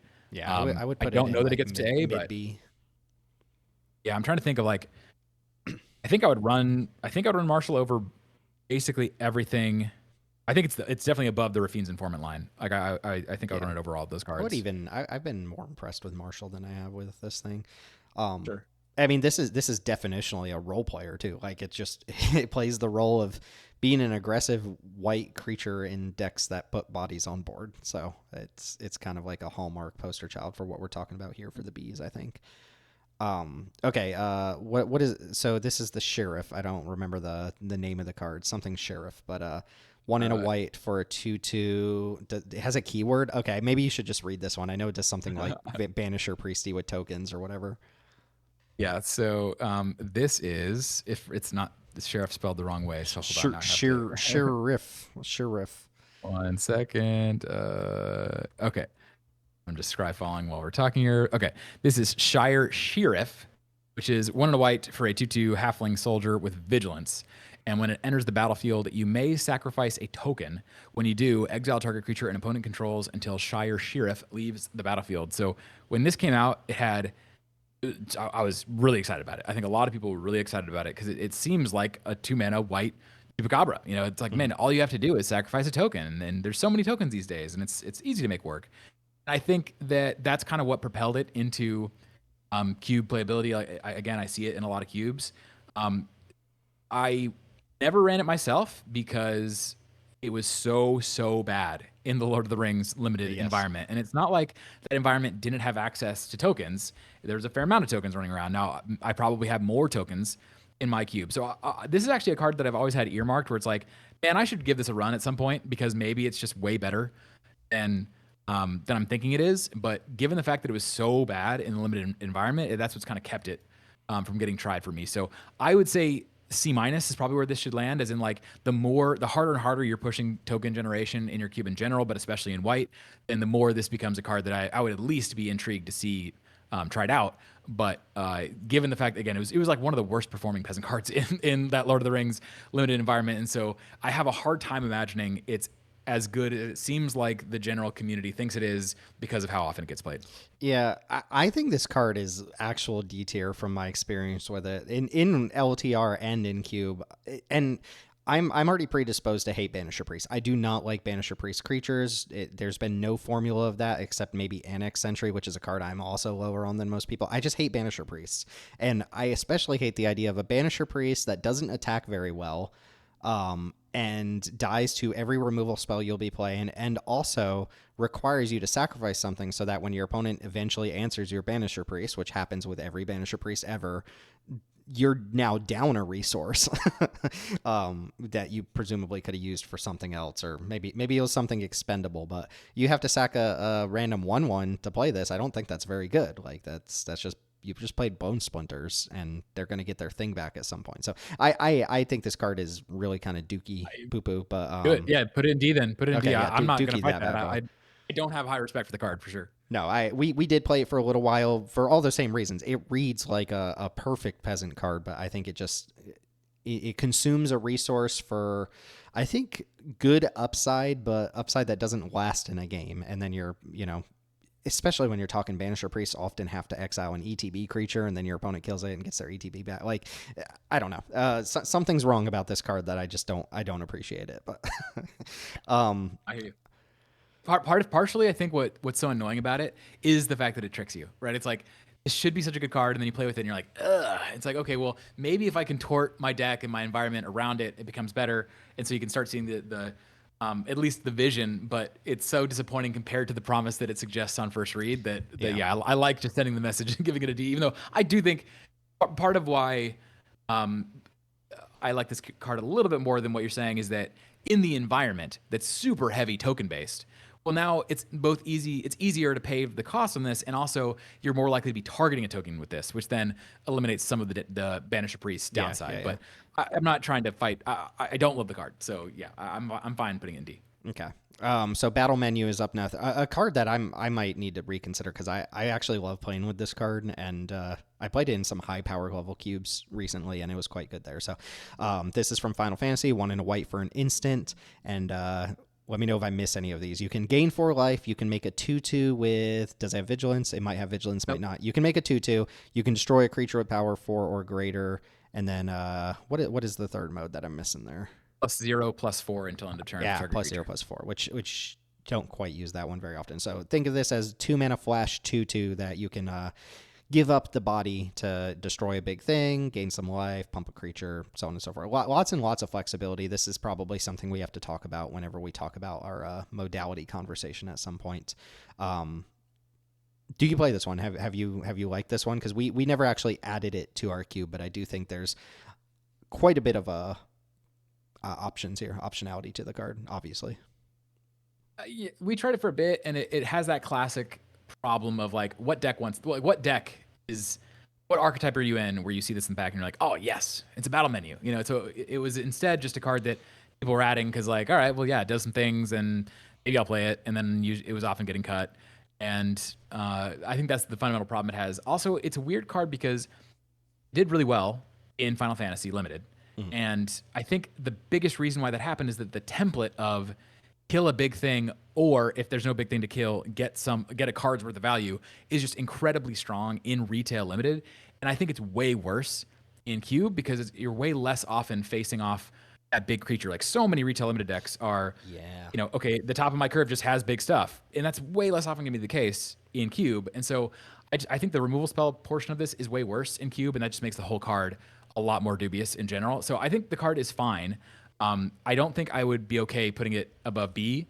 I could imagine it kind of towards the bottom of B. Yeah. I don't think it makes sense to really call it a C because there's no environment considerations that are going to really get me to run this card more. Maybe if white's doing RAF stuff and you're really trying to do instants and sorceries matter with white, which I don't know, that could be cool, but it's weird. So yeah, I think it's a role player, and it's not a great role player.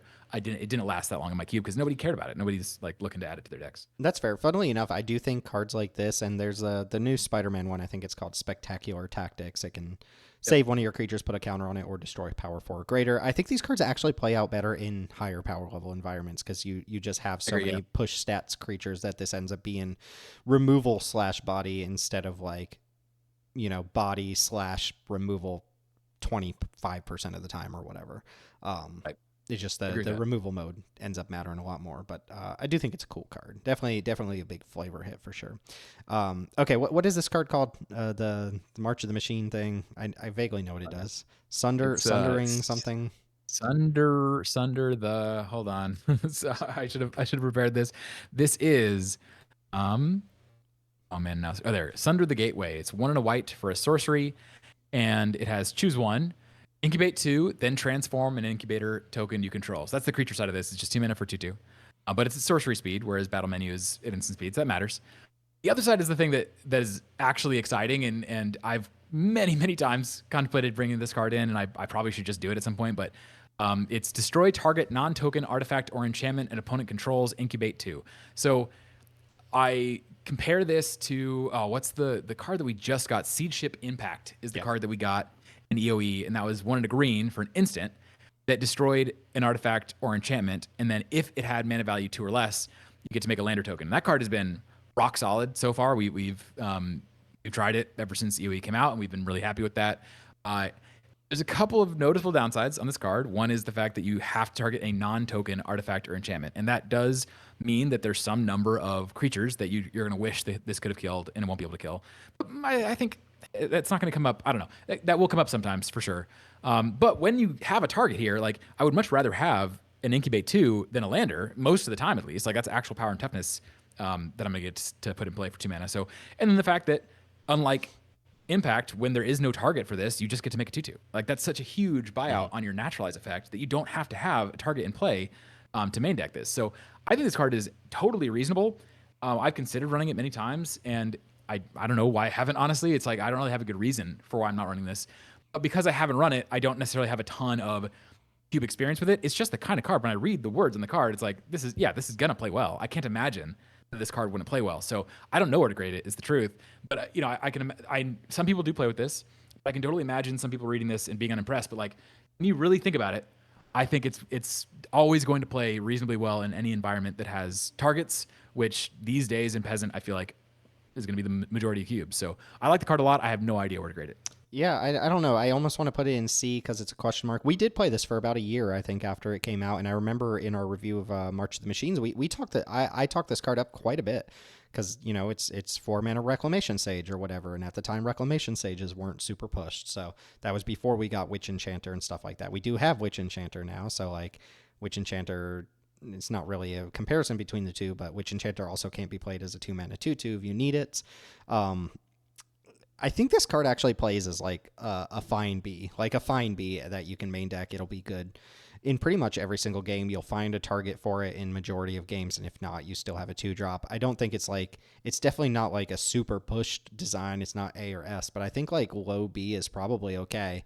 Also, I think I like it more than Battle Menu. But maybe they're close. I don't know. Yeah, battle menu is like, I mean, I think it's in lower B. Like I think it's worse on average than just your cantrip creatures. Probably better than Resolute Reinforcement. Somewhere around here, I think is fine. Also, my minor synergy with Norn's Inquisitor, it does flip a Phyrexian and it gets +1/+1 counter. We saw that happen a couple times. Always cool. And that's why I like incubate tokens a lot, because they're tokens that are also artifacts that also have +1/+1 counters, and that's not even taken into account. Yeah, the very specific synergy it has with Norn. So yeah, I think the card's very cool, and I don't know why I haven't tried it yet.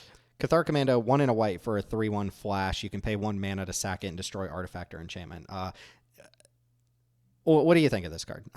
What do you think of this card? Yeah, right. So I was running this card for a long time, and I think a lot of it was just on the back of inertia, partially, and a lot of it was also like, well, the 2 mana 3/1 stat line is so iconic for white in retail limited, and this is probably the best. Or this is one of the best versions of that because it is just a disenchant, blah blah blah. I think the card's kind of bad these days. It's never trading well in combat. Having to spend 3 mana and your card to kill an artifact or enchantment and not get anything out of that exchange is just kind of unacceptable to me. So these days I think I would probably put it in the D range, which is sad. I don't think it's been that way for very long, and this is the kind of card again that gets played in like Vintage Cube. Yeah, it was in Vintage. In the more powerful cubes, again, I think it makes a little bit more sense where the removal on this is so crucial, it's so critical that you have access to this removal when you need it out of your aggro white deck. And I just don't really think that's how Peasant works exactly. It's like, yes, you want to have interaction, but I want my interaction to be value generating. It's like, and this is not that. So, yeah. Okay. Yeah. I was just saying that, I think Peasant has largely passed this card by. It's not the card for Peasant anymore. Yeah, people were pretty hyped about this when it came out in Midnight Hunt or whatever, right? I remember there being a lot of conversation because they print this style of I don't understand this style of card, the high power dude that you need to sack to make destroy art. They print cards like this all the time, and I don't get the design, like the Kasali Pride Mage, the Thrashin Bronodon. Is the idea like you're gonna lose your dude, so it pushes a bunch of damage up front? Is that like why they keep printing cards like this? I just don't get it. I don't understand why I want to sacrifice my creature to blow up your thing. Okay, so theoretically, there's the sack the creature to destroy the artifact or enchantment, or there's the Rex Age style effect, which is on ETB. And the trade-off there is, okay, if I have a Rex Age in my opening hand, I don't want to play it because I need there to be a target, and so it just sits there waiting, and it's a much more reactive card. Whereas Cankerbloom, for instance, is a very proactive card where I just play it, and then okay, I get to decide later on if it's worth it for me to sacrifice this Cankerbloom. And in the scenario where my opponent has a thing I really need to kill, and yeah, Cankerbloom's going to be worse than Rex Age, but in all other scenarios, Cankerbloom's going to be way better than Rex Age. So I don't necessarily mind them printing this style of effect. It's just that the kind of card that, okay, I have to now sacrifice my Cathar Commando to deal with this. There's just fewer cards like that in Peasant than there are more powerful environments. So this is not as much in my mind of a Peasant style card as it is a more powerful environment kind of card. But I mean, it gets played all the time. Of all of the cards that we rank today and give like a C or a D, this will be the most played card almost certainly. And I get it. I get why people run it. I just don't think it cuts the mustard anymore. Sure. Yeah. What is this card called? Leonin Relic Warden. I always get this name mixed up. You might want to read this one. This is an oldie that I kind of always forget is even on the client. I also think it can do some of the O-ring stuff, but it's pretty convoluted to do that. But yeah, you might want to just read this one. This is white for a 2/2 cat cleric. When Leonin Relic Warder enters the battlefield, you may exile target artifact or enchantment. And then line break. New line, when Leonin Relic Warder leaves the battlefield, return the exiled card to the battlefield under its owner's control. So if you're like a relatively new player, this is not the wording that we usually get on these effects anymore. Now this is all kind of part of one line. And the reason why that's interesting is that similar to like Journey to Nowhere, if you have a way to sacrifice this card or bounce it back to your hand with that first ability on the stack, then you kind of get to permanently exile an artifact or enchantment. And so that's the like kind of the reason why these cards still see some play. The other reason why this card still sees a lot of play in Peasant is that there are a lot of Peasant cubes that run rare mana fixing. And the more rare your mana fixing, the more it becomes reasonable in my mind to run white cards, period, especially white 2-drops. I don't think that if you're running actual Peasant mana fixing, I would ever want to put a white 2-drop in my deck. And so for that reason, I would put this in the D category. But maybe you could argue for like C because, yeah, if you're running rare lands, I could totally imagine playing this card. So yeah, C is probably the right place because there's a lot of Peasant cubes that do that. But if for our environments, I would definitely give it a D. Yeah, I'm gonna go D as well. Like I can't say I've ever even considered the card because of its mana cost. Like, and unless you're doing really cutesy essence reliquary type stuff, I don't even think it's necessarily like a best in class card. Even if you could cast it onto. Again, I don't like Banisher Priest style cards. I think they give your opponent too many opportunities to get value off of your play. Which is not always true. I know people really love them, but I do think they're not quite the CubeCobra type cards you get in other colors, like actual CubeCobras. This is another one you're gonna have to pull up because if I remember this was an LCI card that like just didn't really fit the context of the format very well. I know it's a 3/1 with one of the we've got a little lump here of the kind of like 2-mana 3/1s that can protect themselves here. Yeah, and then this is also, again, the style of card has long been beloved in really in cubes of all kinds, definitely Peasant cubes, but even in power cubes. So this is Vanguard of the Rose. It's 1 and a white for a 3/1 Vampire Knight, and you can pay 1 mana and sacrifice another creature or artifact to give it indestructible until end of turn and tap it. So yeah, part of the reason why this did not get a lot of fanfare coming out of LCI was that it was very much not what LCI was about, like you said, and so yeah, it just wasn't an exciting card for people to try because they never saw it being good in the environment. I think this might be the best of this package of cards, though. I'm not entirely sure how I feel about it, but I think generally speaking, Next one we're going to talk about where you have to lose life to do that is actually the worst. That's going to be a take. But unless you're playing like Vintage Cube or a high powered cube, paying a huge amount of life to keep your creature around is almost never going to be something I want to do in Peasant, except for maybe the most powered Peasant environments with like tons of infinite combos and strip mines and etc. And then the seasoned, the last one there, which again I don't remember. That one's from there we go. See, Hallowblade. I think discarding a card in general is more punishing than having to sacrifice something. But this has to pay the mana, so I think I would rate this the best out of these three. But even with that consideration, I can't give it better than like very bottom of B, and maybe even C. I do think you want to be playing around with the sacrifice in white. You want to be supporting that to make this a card you really want to play. But if you do care about sacrifice in white, I think that this template of card isn't awful. And if you're not having to give up something massive like you are with the other two cards, I think this becomes a lot more reasonable. But 3-1 stat line, as we've talked about before, way worse in Cube probably than in retail. There's just tons and tons of 1 toughness hate running around all over the place. So no, can't be better than bottom of B. I could see it being C. And the other two I would probably put in D. Yeah, I was gonna say I would almost put this one first. I think we've just talked about all three simultaneously. Adonto Vanguard is a 2-mana 1/1. You can pay 4 life to make it indestructible, and it gets +2/+0 while it's attacking. And this card actually, when it was printed back in 2017, 18, whatever, it was actually like a defining aggressive creature. But throw this in any Peasant Cube nowadays. You play this on 2, your opponent plays Carrot Cake. You go ahead and attack all you want. I'm throwing those 1/1s in front of it, and each of those 1/1s is going to fireball you or lava axe you. And it plays defense like an absolute schmuck, right? And Chris, the co-creator of Jank Diver Gaming with me, like, we used to have a fascination with this card. It used to be quite good, but nowadays it's horrendous, and it's not that good when you're attacking, and if you're ever on defense, it's awful. It is absolutely awful. So like the card just, it's polar in the worst, like it's not even polar, it's just bad in almost all scenarios these days. So like this I think just should not be in any cube ever again, unless you I totally agree. Really care about paying life or something.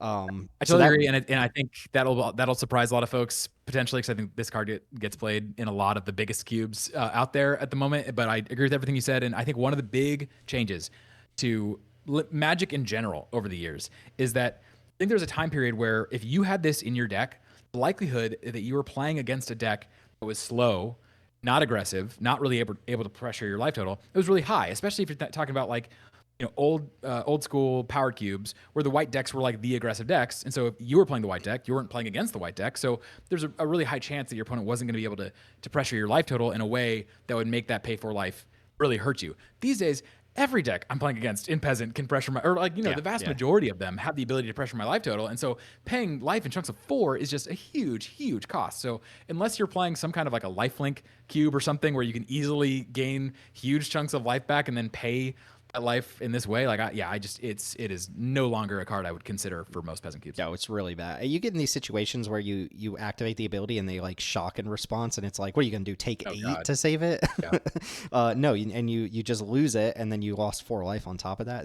It's terrible. These other two I think are very interchangeable. I almost would switch around because I think this card is more annoying. They're both annoying to play against, but again, like 3/1 stat line isn't even like that big of an upside to be like Agreed. scared of these cards. Like, you know what I mean? Like if you do have 1/1s you can jump with, you could just throw them in front. Sure, they can save their creature, but it's going to cost them something, and it only costs you like a 1 or 2 mana or half of a card play or something like that. So I don't think this is an impressive like kind of category of cards to begin with.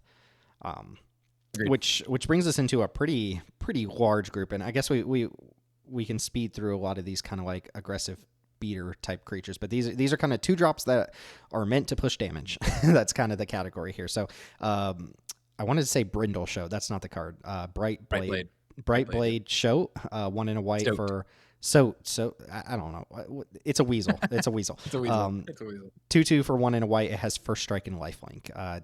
Pretty easy card to evaluate. It attacks and it blocks just fine. It's a really, really solid attacker, really solid blocker.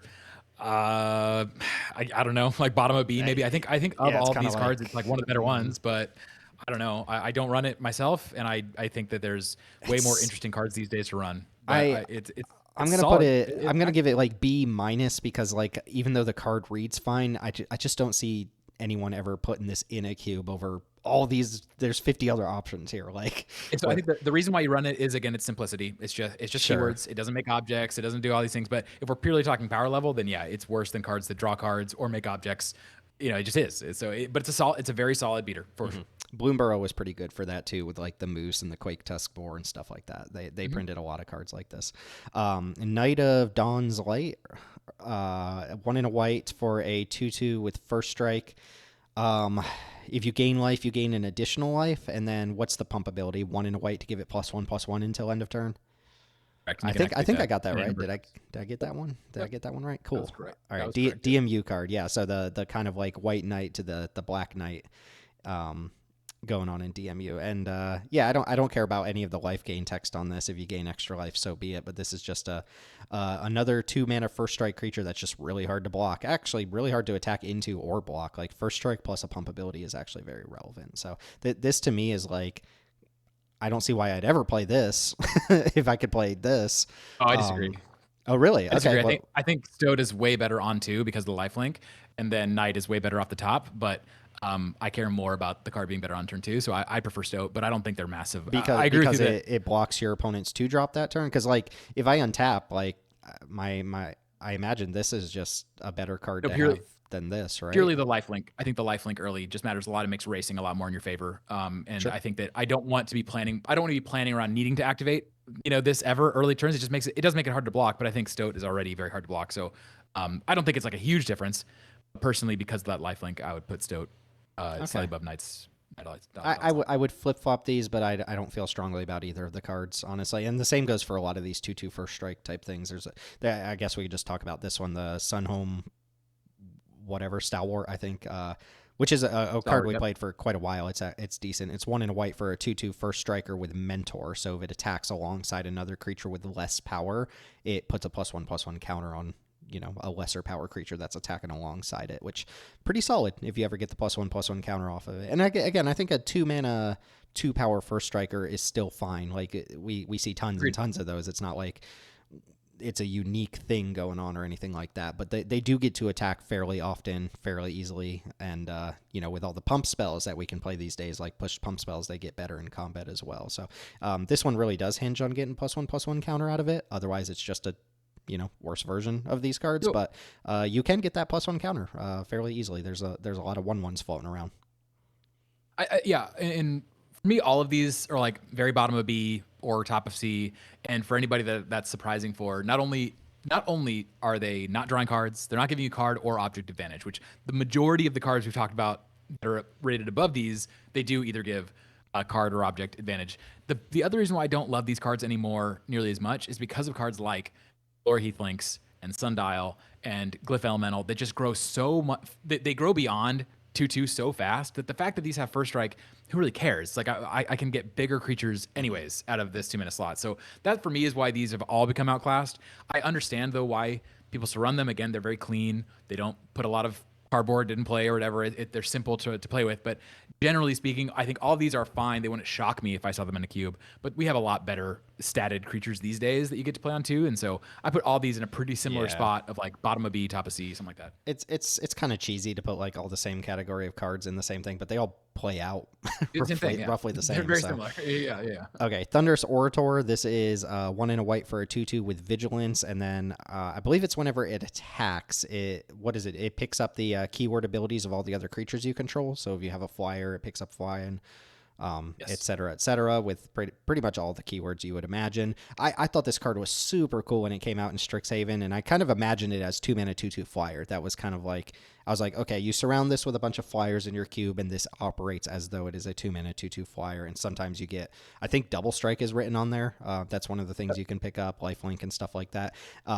My whole analysis of this card is that it hinged on picking up flying, and if you could pick up flying, it was very, very good. In practice, it's one of these keyword soup cards. It's a gimmick.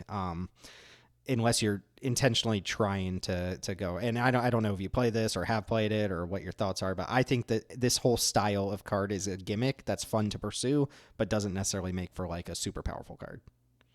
I played it for a while, and I think it's like a definitionally a C minus from the perspective of like, if I'm playing a cube that again, I'm kind of intentionally, I'm not playing objects everywhere. I don't have a huge token box. It's more about just what's written on the face of cards. In that style of cube, you're gonna have tons of keywords. And in that style of cube, I think this becomes actually really strong and maybe one of the best cards to leverage, keyword soup. But in the kinds of cubes that we play, no, I don't think it gets there anymore. Yeah, I like bottom of C because I don't think it's horrendous. I don't think it's big poopy poop, but I don't necessarily think you should be putting it in a cube either, unless you're just trying to go for fun gimmicky theme or something like that. Let me see if I remember this guy. So it's Nyxborn Unicorn, right? It's 1 and a white for a 2/2, and it's kind of like Mentor without the counter. Like when it is it. Never mind. Just read the card. Just read the card. It has Mentor. Yeah, it's 2 minute for 2 with Mentor. Oh, it has Mentor. Okay. Yep, it's an enchantment creature, and it has Bestow for 4. And so when it's bestowed on a creature, it gives that creature +2/+2 and Mentor. Mm-hmm. And you said before we booted up the recording that you think this card is actually better than people give it credit for.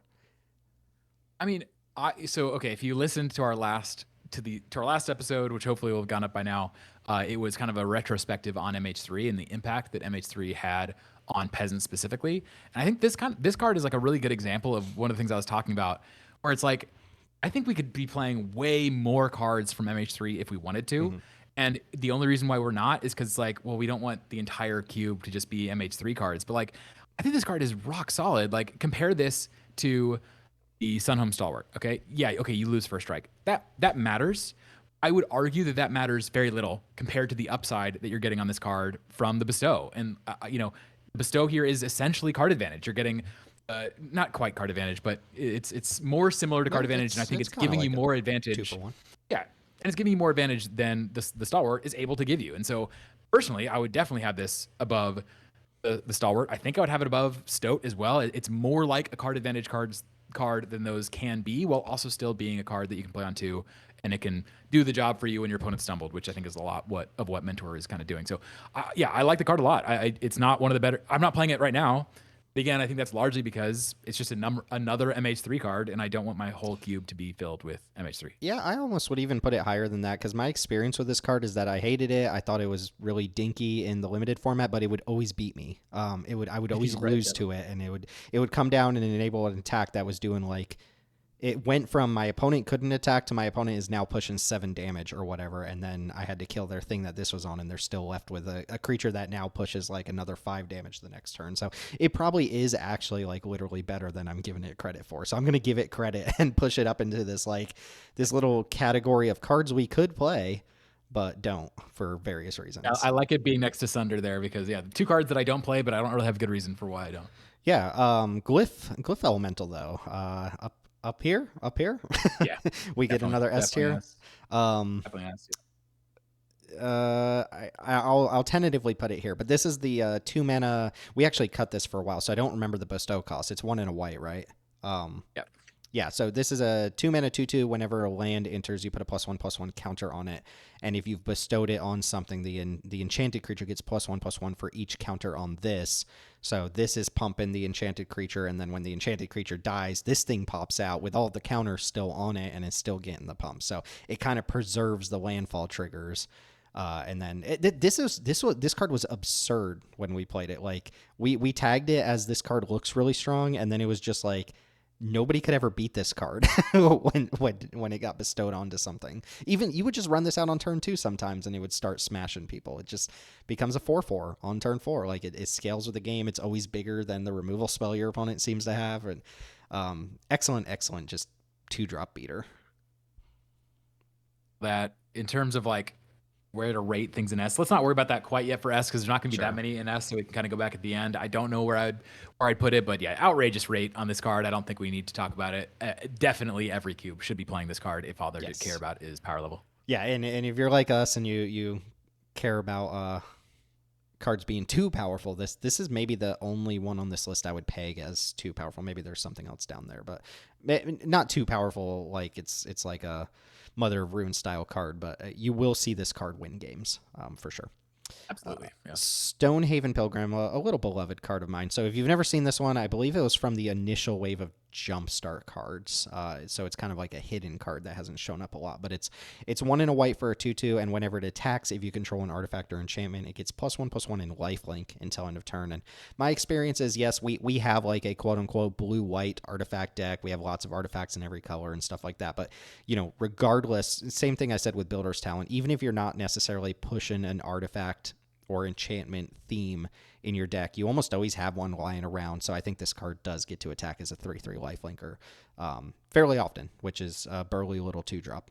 Not the most exciting card in the world. I can't put it above B myself because all it does is attack and it doesn't block as a particularly impressive creature. But I think it's not hard to kind of maximize it as a decent attacker. I put it down kind of in the same area as like Stoat and Stalwart. It might be better than those. I think it's fine if you want to put it at the top of those, but I do think it's the same kind of card as those cards are, and I don't feel super strongly about it. I haven't run it, but I agree.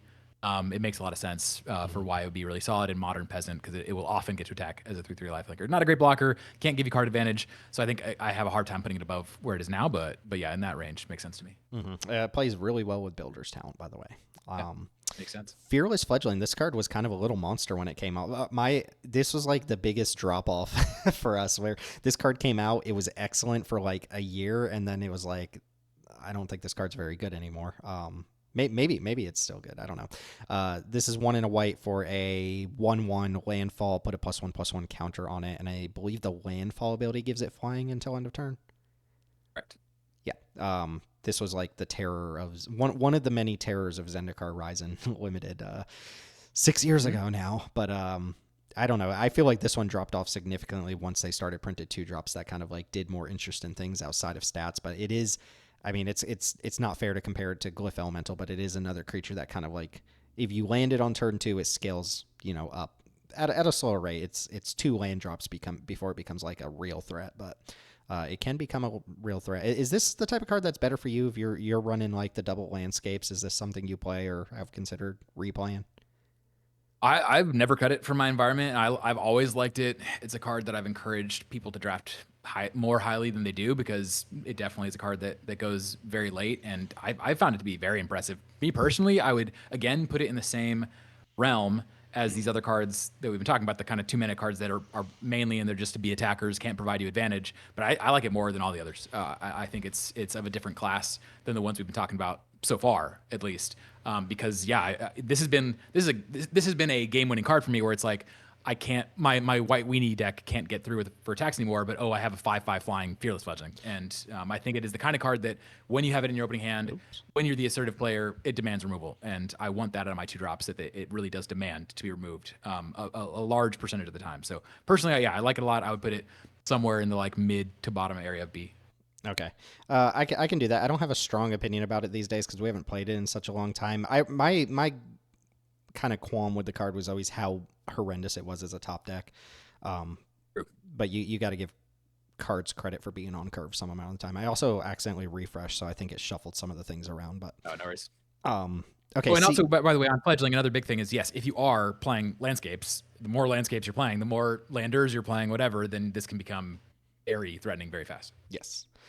Seeker of the Way from Kanzatar here, 1 and a white for a 2/2 with prowess, and whenever you cast a non-creature spell, it gains lifelink until end of turn, which we did tinker around with this one for just a little while when Kanzatar here made its way to Arena, but it didn't last very long. I find it to be it's almost like Stonehaven Pilgrim, where I find it to be a perfectly fine card. I have no problem with other people running it. I don't see it as like particularly exciting. It does very well in races, though. It does race particularly well.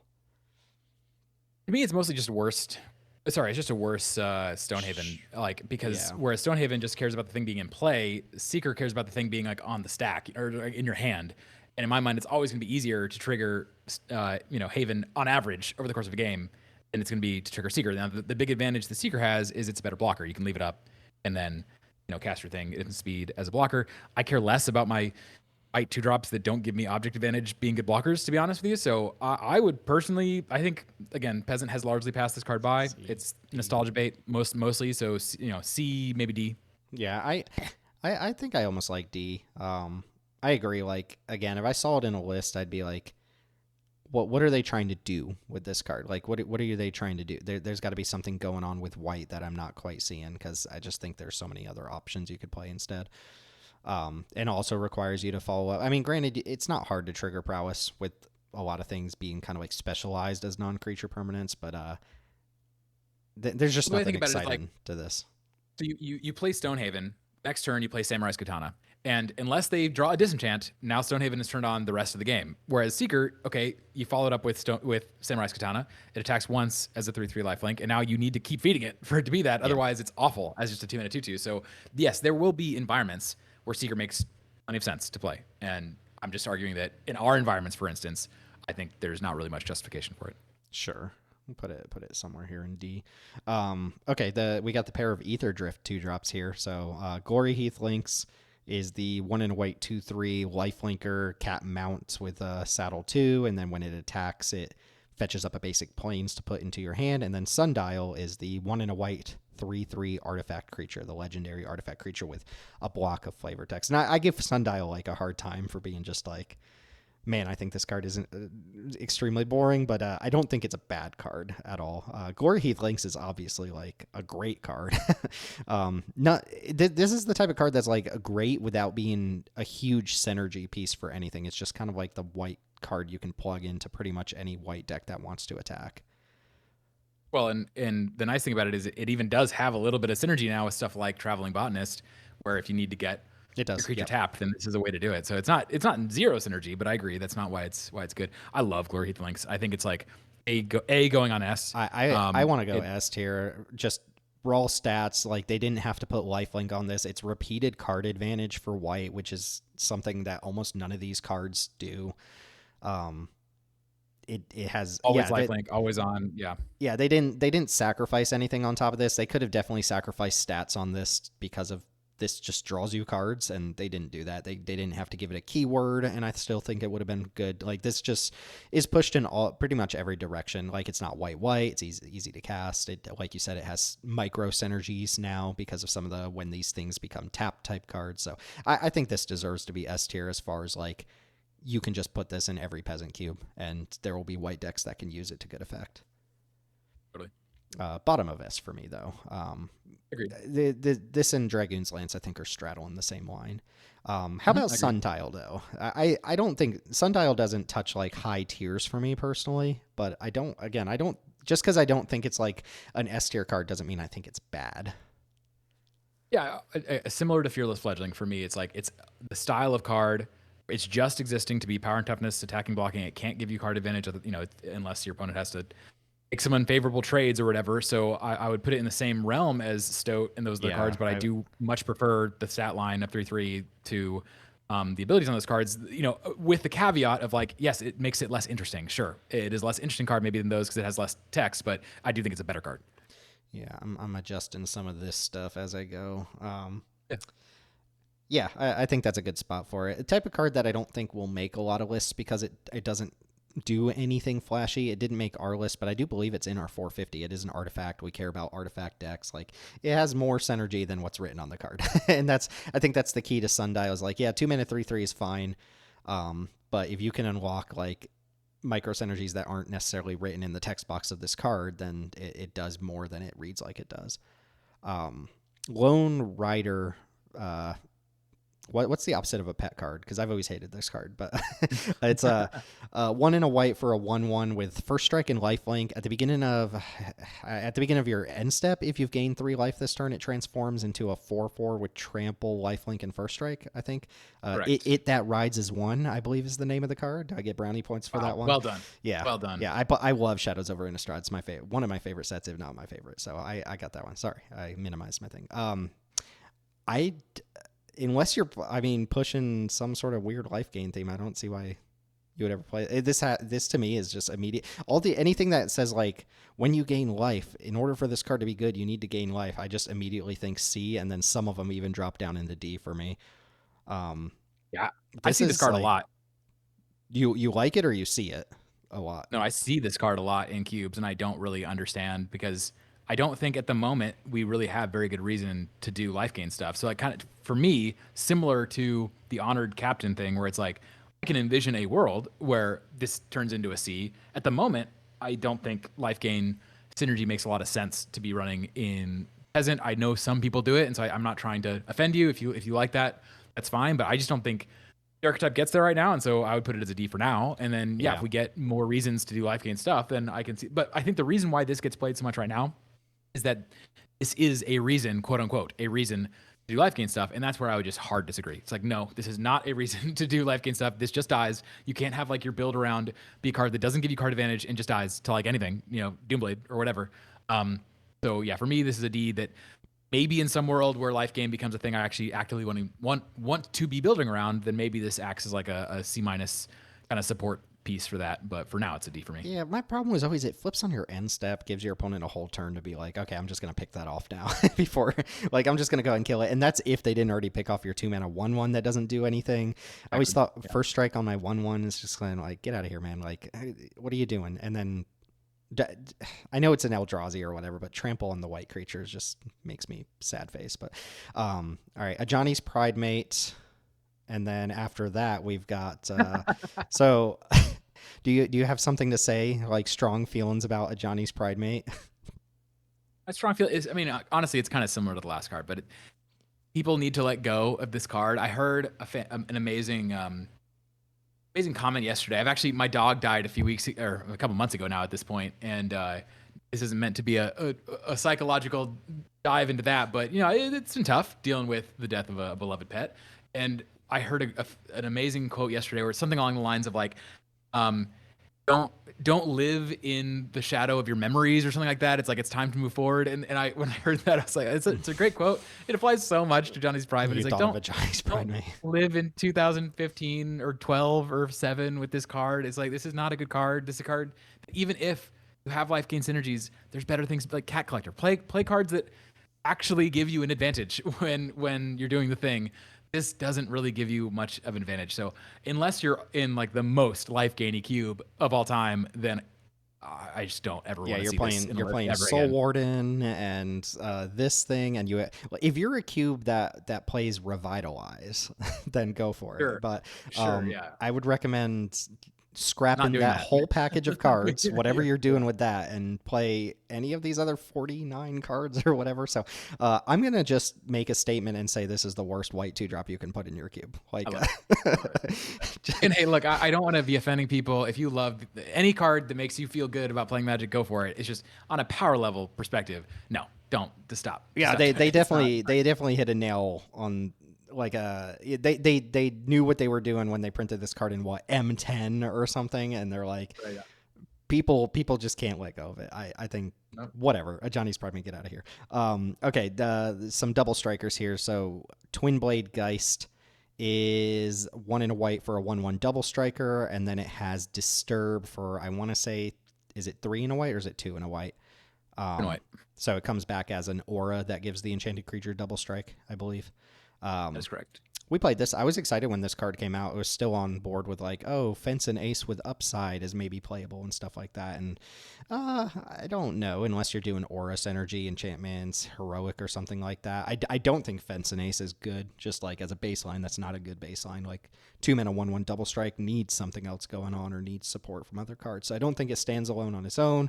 I've never been impressed by the like 2-for-1 nature of any of the Disturb cards. So I have this pretty low. Especially if you're comparing it to like the next double striker here.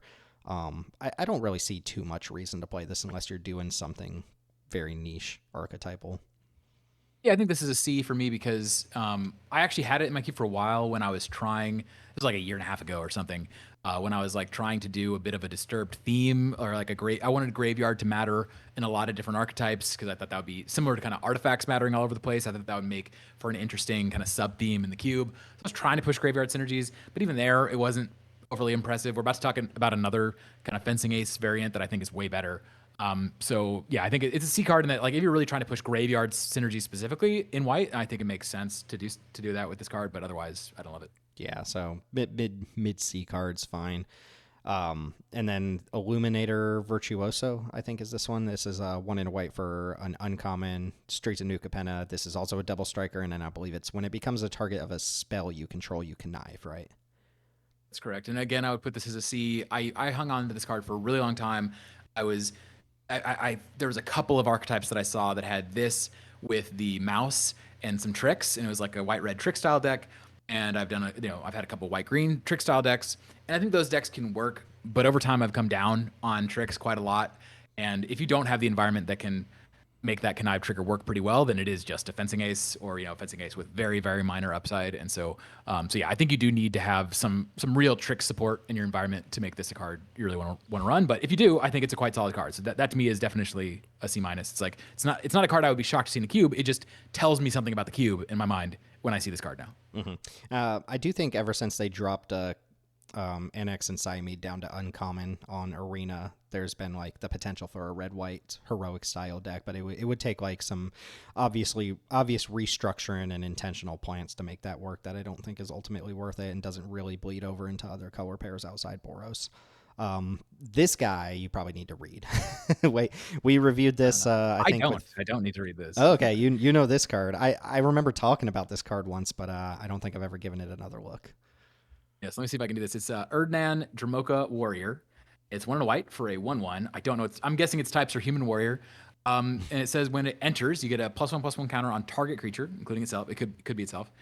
And then it says whenever you target attacking creature with a counter on it, and specifically a +1/+1 counter on it, gains first strike. And if the creature has 2 or more counters on it, it gains double strike. So to me, this is also kind of a definitionally a C. It's possible that it's better. I wanted to make that clear. I have not played at this yet, but this feels to me like a kind of a definitional C in that I want there to be a +1/+1 counter deck that I'm trying to utilize before playing this. But if I have an archetype that is devoted to counters, I think the card is awesome. So I think because I think it's so good if you have the synergies that could maybe get it up into the low B range, but I'm fine leaving it in C because again, if I saw this, I would want there to be some kind of like explicit +1/+1 counter theme in at least a couple of color pairs to be excited about taking this. I have exactly the same thoughts. No additional. I haven't thought about this card very much since something about the anime art. I'm like, okay, I read the card. I don't have to think about that ever again. It reads like a pretty powerful card though if you're supporting it with other counters. This one not so much, so I'm surprised you actually put this one on the list. When you sent me the original list and you were like, do you think there's anything that needs to come off? I had this pegged as one of the two, so I'm curious what your thoughts on I don't even know, Iron Paw Lightfoot or something like that. Iron Paw Aspirant. It's 1 in a white for a 1/2 cat warrior that ETBs and puts a counter on target creature. Mm-hmm. And yeah, the argument here is purely that it's best in class for its effect, not that it's a good card. So like there's backup agent. By the way, I still see backup agent in lists, which is 1 in a white for a 1/1 that has the exact same text.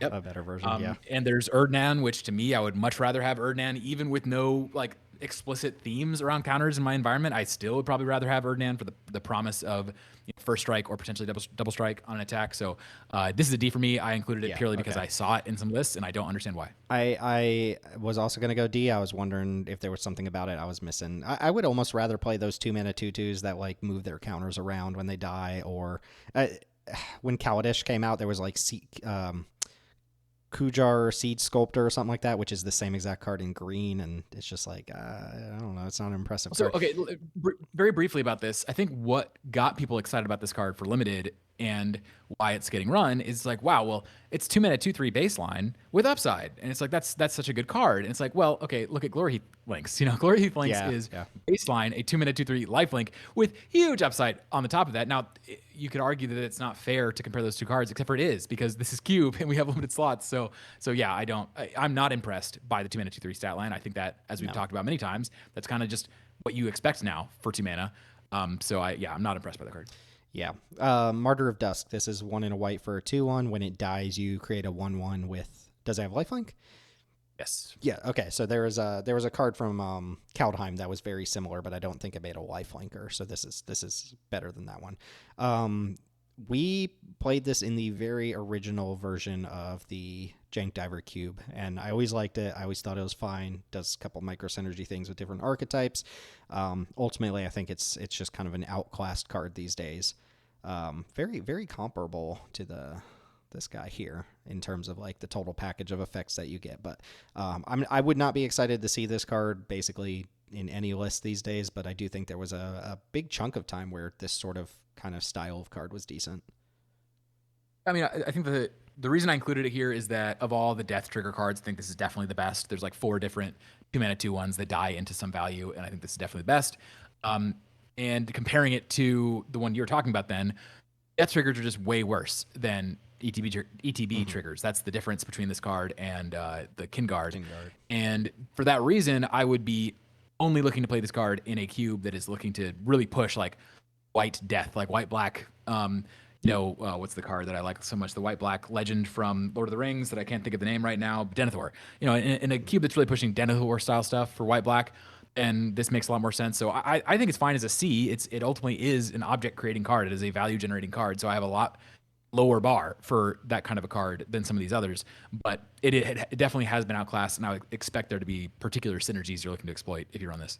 Yeah, have we seen like a modernized version of this card, like a better version of this template? I can't think of something. Maybe we've even talked about something here, but it feels like the type of thing they could push somehow, but I don't know how you'd push it without making it too much of maybe a 2/2, maybe just a 2/2 that dies into a Yeah, one they had one like flanker.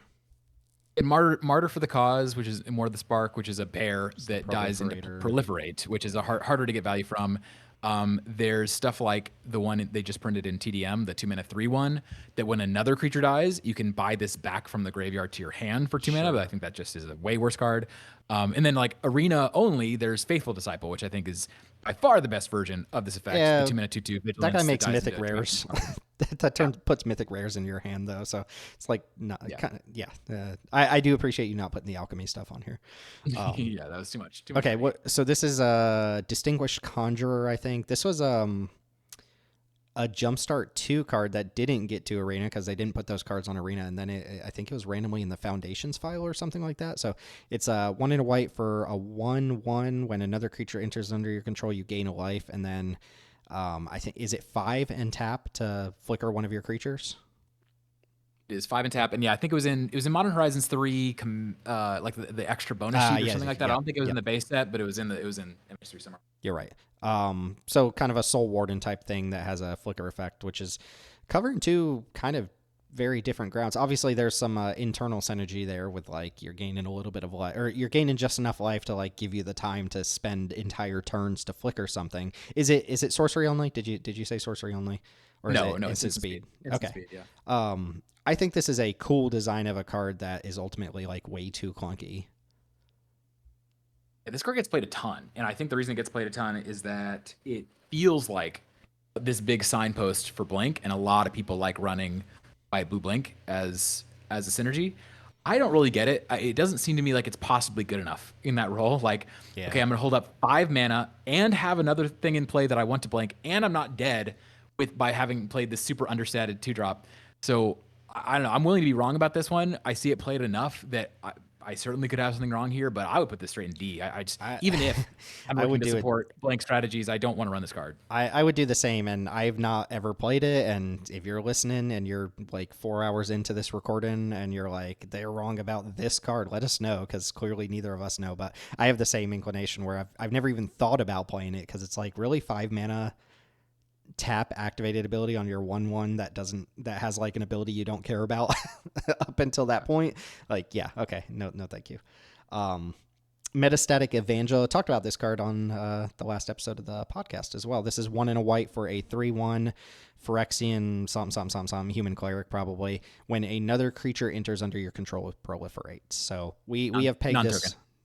Oh, yeah. When another non-token, this is not some sort of basilisk Rosie Cotton thing, but when another non-token enters, you proliferate. And we've pegged this multiple times, Teld and I, as like a very, very powerful card that doesn't fit the context of our queue, but like multiple proliferation is a very powerful ability if you're supporting something, if you're going for +1/+1 counters, energy, whatever.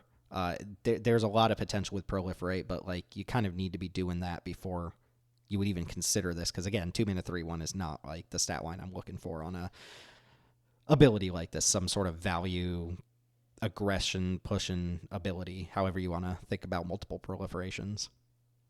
Yeah, I think the difference between this card, I would put this in a similar place as Erdnan. I can Mm-hmm. imagine though this maybe gets up to very bottom of B, like better than Erdnan does, specifically because Erdnan, I think much more so than this card, really is calling out for like plus one counter synergies. Whereas Metastatic cares that you're running like Rosy Cotton or what's it called, the Requisition Raid, where it's like I think what you're hoping with this card is you get one effect of putting a bunch of plus one counters in play. Now every single creature you play after that is just growing your whole team, and that's not really something that Erdnan can do. Erdnan really needs like one other creature to have picked up counters, and then that creature has become a threat. Okay, they deal with that creature, and now Erdnan's not really doing anything. So I think this is more powerful than Erdnan, but it is similarly requiring. Yeah, I'm not exactly sure. I think it's possible that you could run this in environments that aren't as all in on counters, but just have a few ways of playing a bunch of counters. But I would much prefer to run this in an environment that really has a counters theme in some color pair. So similar place to Erdnan for me. Yeah, because you could imagine curve outs where you're starting off with like some 1 mana 1/1 that's made of counters into like Rayblade Trooper, into Area Auxiliary or whatever. Like you can definitely imagine the scenarios. This is the type of card that I would put in C because you need to build around it. But in certain queues, it probably plays out like an S. Like there's such a huge gap between where I think it could land versus where it lands for like cubes like ours that aren't explicitly doing anything with it. So. I missed a double striker with the refresh here. So Omen Port Vigilante, something like that. Yep. 1 and a white for a 2/2. Whenever you commit a crime, it gains double strike until end of turn. I don't know. I don't have thoughts on this one really. I had a really sweet Outlaws deck once with 3 of these, and it was kind of like the whole crux of the deck, but because this card was kind of like really niche in Outlaws. But as far as queue purposes go, doesn't spark any sort of real interest for me. But 2 mana 2/2 double strikers, potentially powerful. I want my 2 mana attacking creature to not need help to be attacking. Like we've already talked about Sundial and Stoat as these cards that kind of just do the thing in your opening hand. This is not do the thing. This needs you to do other things. And if my payoff is not drawing cards or making objects, then I don't want to hear about it. So this is a D for me. But I do, again, I see this card run, so I don't want to offend anybody, but it's not what I want. And it's not like committing crimes is like free in a white aggressive deck either. How often are you doing that outside of just playing your removal spells, I guess? Oh boy. Outlaw Medic, 1 and a white for a 1/3 lifelink. When it dies, draw a card. I'm going to need to be talked up on this because this is immediate D tier for me, but you said it's in the most played. I guess we should shout out the cube designer. Who is it? The most played. Mad Effect. Yes, on Mad Effect has the most subscribed to Peasant Cube on CubeCobra, and they play with this card. I've talked with them a few times. They have a number of choices in their cube that I would disagree with personally, but I've changed my ways in terms of like just assuming that I'm right all the time on this stuff. So, and the other thing about Outlaw Medic is that it is a highly played Pauper card. I think it's one of the top like 20 white cards in Pauper, something like that. I have a hard time seeing this one in Peasant. The body is not unreasonable. Let me give the case for it. Number one, in white black in Thunder Junction, this card was awesome. The stats on this card were awesome.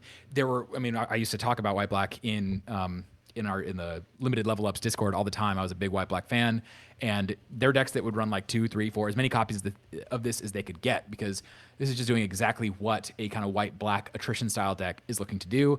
It comes down, it is not easy to attack into. It just is a really annoying card, because what you're supposed to do is the aggro deck, do you spend a removal spell on this and now they get to draw a card? It's like it is an annoying card to deal with for sure. It's just narrow and kind of similar to me to like Spirited Companion and Wall of Omens. Like this style of card to me is just not how white attrition decks are getting value anymore. They're doing it with stuff like Carrot Cake, or they're doing it stuff with Builder's Talent or whatever else. Glory Heath Links. This is the way that those decks are getting card advantage these days, not through cards like this. And unlike Wall of Omens and Helpful Hunter, those style cards, this doesn't work in your Blink decks either. So for me, I would put this as a D. That being said, I feel a little bit weird putting this card in as a D when like the most subscribed Peasant Cube on CubeCobra has it in their list. So it's a D for me, but I see other people playing it, and it's not like I can't see the vision. I just think there are better ways of doing this these days. Yeah, I think it's a D. um, and I'll go out on a limb and say, like, I guess some of my takes are hot takes or whatever, but I don't think this card was very good in OTJ. I played against it constantly, and like it stalled the game, but I never felt like it was a meaningful part of games. Of course, Black White like really had a heyday towards the latter half of that format. It wasn't a peak thing early on, but I think this card actively kind of sucks unless you are specifically making a meta call where you're like trying to have a white plant against other aggressive decks or something, in which case definitely see the merit. If you're not making that meta consideration, I just don't understand why you would put this in over like any of the cantrip creatures that accelerate right. Like I would always want right. I don't know. Even if I'm slowing the game down, I think I would want Rafine's Informant over this. So I don't know. Look, if they want to come on to the show and they want to talk about their Peasant Cube and they want to like make a case for some cards and defend it, then I'm more than welcome to hear that. But they're not here, so I'm gonna I'm gonna throw it over there. Prairie Dog. Okay, might need a reminder. So I know it's 1 in a white for a lot of words. 2/2 lifelink, and then it has some counter doubling abilities. It enters with 2+1. I don't know. Do you want to read this? It's 2 minute. Yeah. First of all, it's a squirrel, which is funny because it's a prairie dog, but I guess prairie dogs are squirrels. I had to Google that. It's just a fact, I guess. So 2 minute 2/2 lifelink squirrel. At the beginning of your end step, if you haven't cast a spell from your hand this turn, it gets a counter, and you can pay 5 mana. I was not going to get that. I forgot all about this. And then for 5 mana until end of turn, if you would put 1 or more +1/+1 counters on a creature you control, instead you get that many +1 instead. So again, similar to me to like Evangel and Erdnan in that I want counter synergy, but I would say it's probably worse than those cards and that the upside isn't quite there. On the other hand, it is a 2 mana 2/2 lifelink starting and it can grow itself. So I don't think it's far below those cards, but I'd have it slightly below those cards. Yeah. Sorry, go ahead. Part of why I'm docking these cards is that kind of similar to y'all. I do think that explicit +1/+1 counter synergies is not really what I want to be doing anymore in Peasant. I think kind of what you saw in MH3 with the +1/+1 counter theme in Abzan is that if the payoff for putting your synergies together is just making your one creature bigger, that is not a great plan in Peasant because there's plenty of removal and it's really good and efficient and often value generating. And so if I'm like jumping through hoops to do something, I want the output of that to, generally speaking, be more cards or more objects. Mm-hmm. And so in general, I'm not as big on the +1/+1 counter theme as I used to be. So if you run a counter theme, which a lot of people do, then all these cards to me seem reasonable. I would just maybe suggest that we're getting to the point where a counter theme isn't anymore what it used to be 10 years ago. No, and we did run our Selesnya section as a counter theme for a very long time. It's such a glass cannon thing. Like you can pop off, you can do really fun things. They support it all the time. So I have no problem with people having counter synergies. But you kind of have to like over support the protection, which annoys me when people have like 80 protection spells in their cubes and stuff. So I don't have any problem with a +1/+1 counter theme. And there's tons of cards you can play here, including ones we've talked about that are cool and interesting. It's just it always played out like a big glass cannon thing for us, where your opponent removed your one key threat, or they kept tempo by killing your 2-drop with their 2-drop removal spell and your 3-drop with their 3-drop removal spell, and then it was like, okay, my deck doesn't function anymore. So. Not a huge fan of that strategy. Nyx Fleece Ram. I brought a playset of Nyx Fleece Ram to a RCQ once, standard RCQ, in the Siege Rhino days, because I didn't own a lot of cards and I loved Assault Formation. I did very poorly in that event. This is the 0/5 1 in a white enchantment creature. At the beginning of your upkeep, you gain a life. Yeah, so a couple thoughts. One is that I would move the Thunderous Order down to level D, because just looking at everything in D, I think the Order is pretty clearly weaker than everything else there. And then for Ram to me is very similar to Pridemate in that like I'm only interested in Ram in a cube that it's looking to specifically support. Check out this life combo. Right? But even in that scenario, I don't think this is good enough. So my attitude is like, even if you think you're trying to support this thing, my recommendation would be just stop trying to support that thing and play with better cards. And then maybe someday we'll get better reasons to do the life gain thing. And then in that case, I won't need to run this card anyways. So D- for me, it's a D. But again, I do still see people run yeah. this in little life gain synergy packages, and I would just suggest maybe try something else. I mean, compare this to Birth of Meletus. Like that's It's always not the even close. comparison It's a I've heard. joke. This is like a Buffalo card that just like doesn't have people chomping at the bit. You have to care about it being an enchantment. You have to care about gaining life, and somehow you have to care about like high toughness things and like Right. what cube cares about all those things. I do want to point out these last three cards all kind of like in this little mini image look like the story of the same dude just living his life or something like that. Daxos, Blessed by the Sun. This is white for a 2-star creature with a toughness equal to your devotion to white. So minimum 2/2, sometimes like a 2/7 or whatever. And then whatever creature you control enters or dies other than this, or maybe it includes itself. I don't know, but you gain a life. It's it's another Soul Warden that has absurd amount of toughness sometimes, counts creatures dying, and then is hard to cast. And I don't would. First off, I assume you don't care about this card. Maybe I'm wrong. I assume you don't care about this card very much, but also, like, would you care about it if it was 1 in a white? Because I wouldn't care about it anymore if it was 1 in a white. That would make it worse, probably. Because If it was 1 in a white and had like 1+ as its toughness, started as a 2/3, or you still kind of no, I'm maintain saying, the baseline yeah. 2/2 stats. Yeah, then I think I would definitely be intrigued just because the stats, like the fact that this can be a 2-mana 2/4, 2/5 when you draw it off the top, I think is very relevant because when you play it on turn 2, again, assuming you can play it on turn 2, it is going to get work done. Like if you think about this as like Lone Missionary but has better stats, and that's to me exciting because I think Lone Missionary is a very good card. I don't but want to think about Lone Missionary. It's not 2009 or whatever. I still think it's a good card. However, white on this is just a non-starter for me. I'm not willing to play white cards. This but is again, D for me. Similar to the other white stuff, if you are running rare lands, I think that white becomes more reasonable. I could maybe see this, but it's a D for me. Yeah, this isn't even like it has a similar ability to this thing, but at least there's a dream here. I think what's the dream here is I get a bunch of toughness on my dude, and I think the dream is just that it's well statted, but sure. But I agree, it's not exciting. Check out this combo right here, though. Okay, so he used to work for Heliod. He eventually went to the evil side and started working for Iroas. He became the hero of Iroas. This was a card that, if you're not aware, got downgraded from rare all the way to common in Pioneer's Master. So it only exists as a common.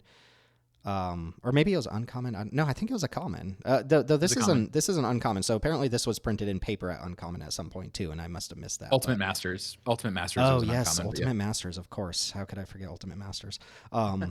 But yeah, this is a popper playable on Arena as well. But anyway, 1 in a white for a 2/2. Your auras cost 1 less to cast, and this has heroic. Whenever you target it with a spell, you put a +1/+1 counter on it. So I mean, see territory.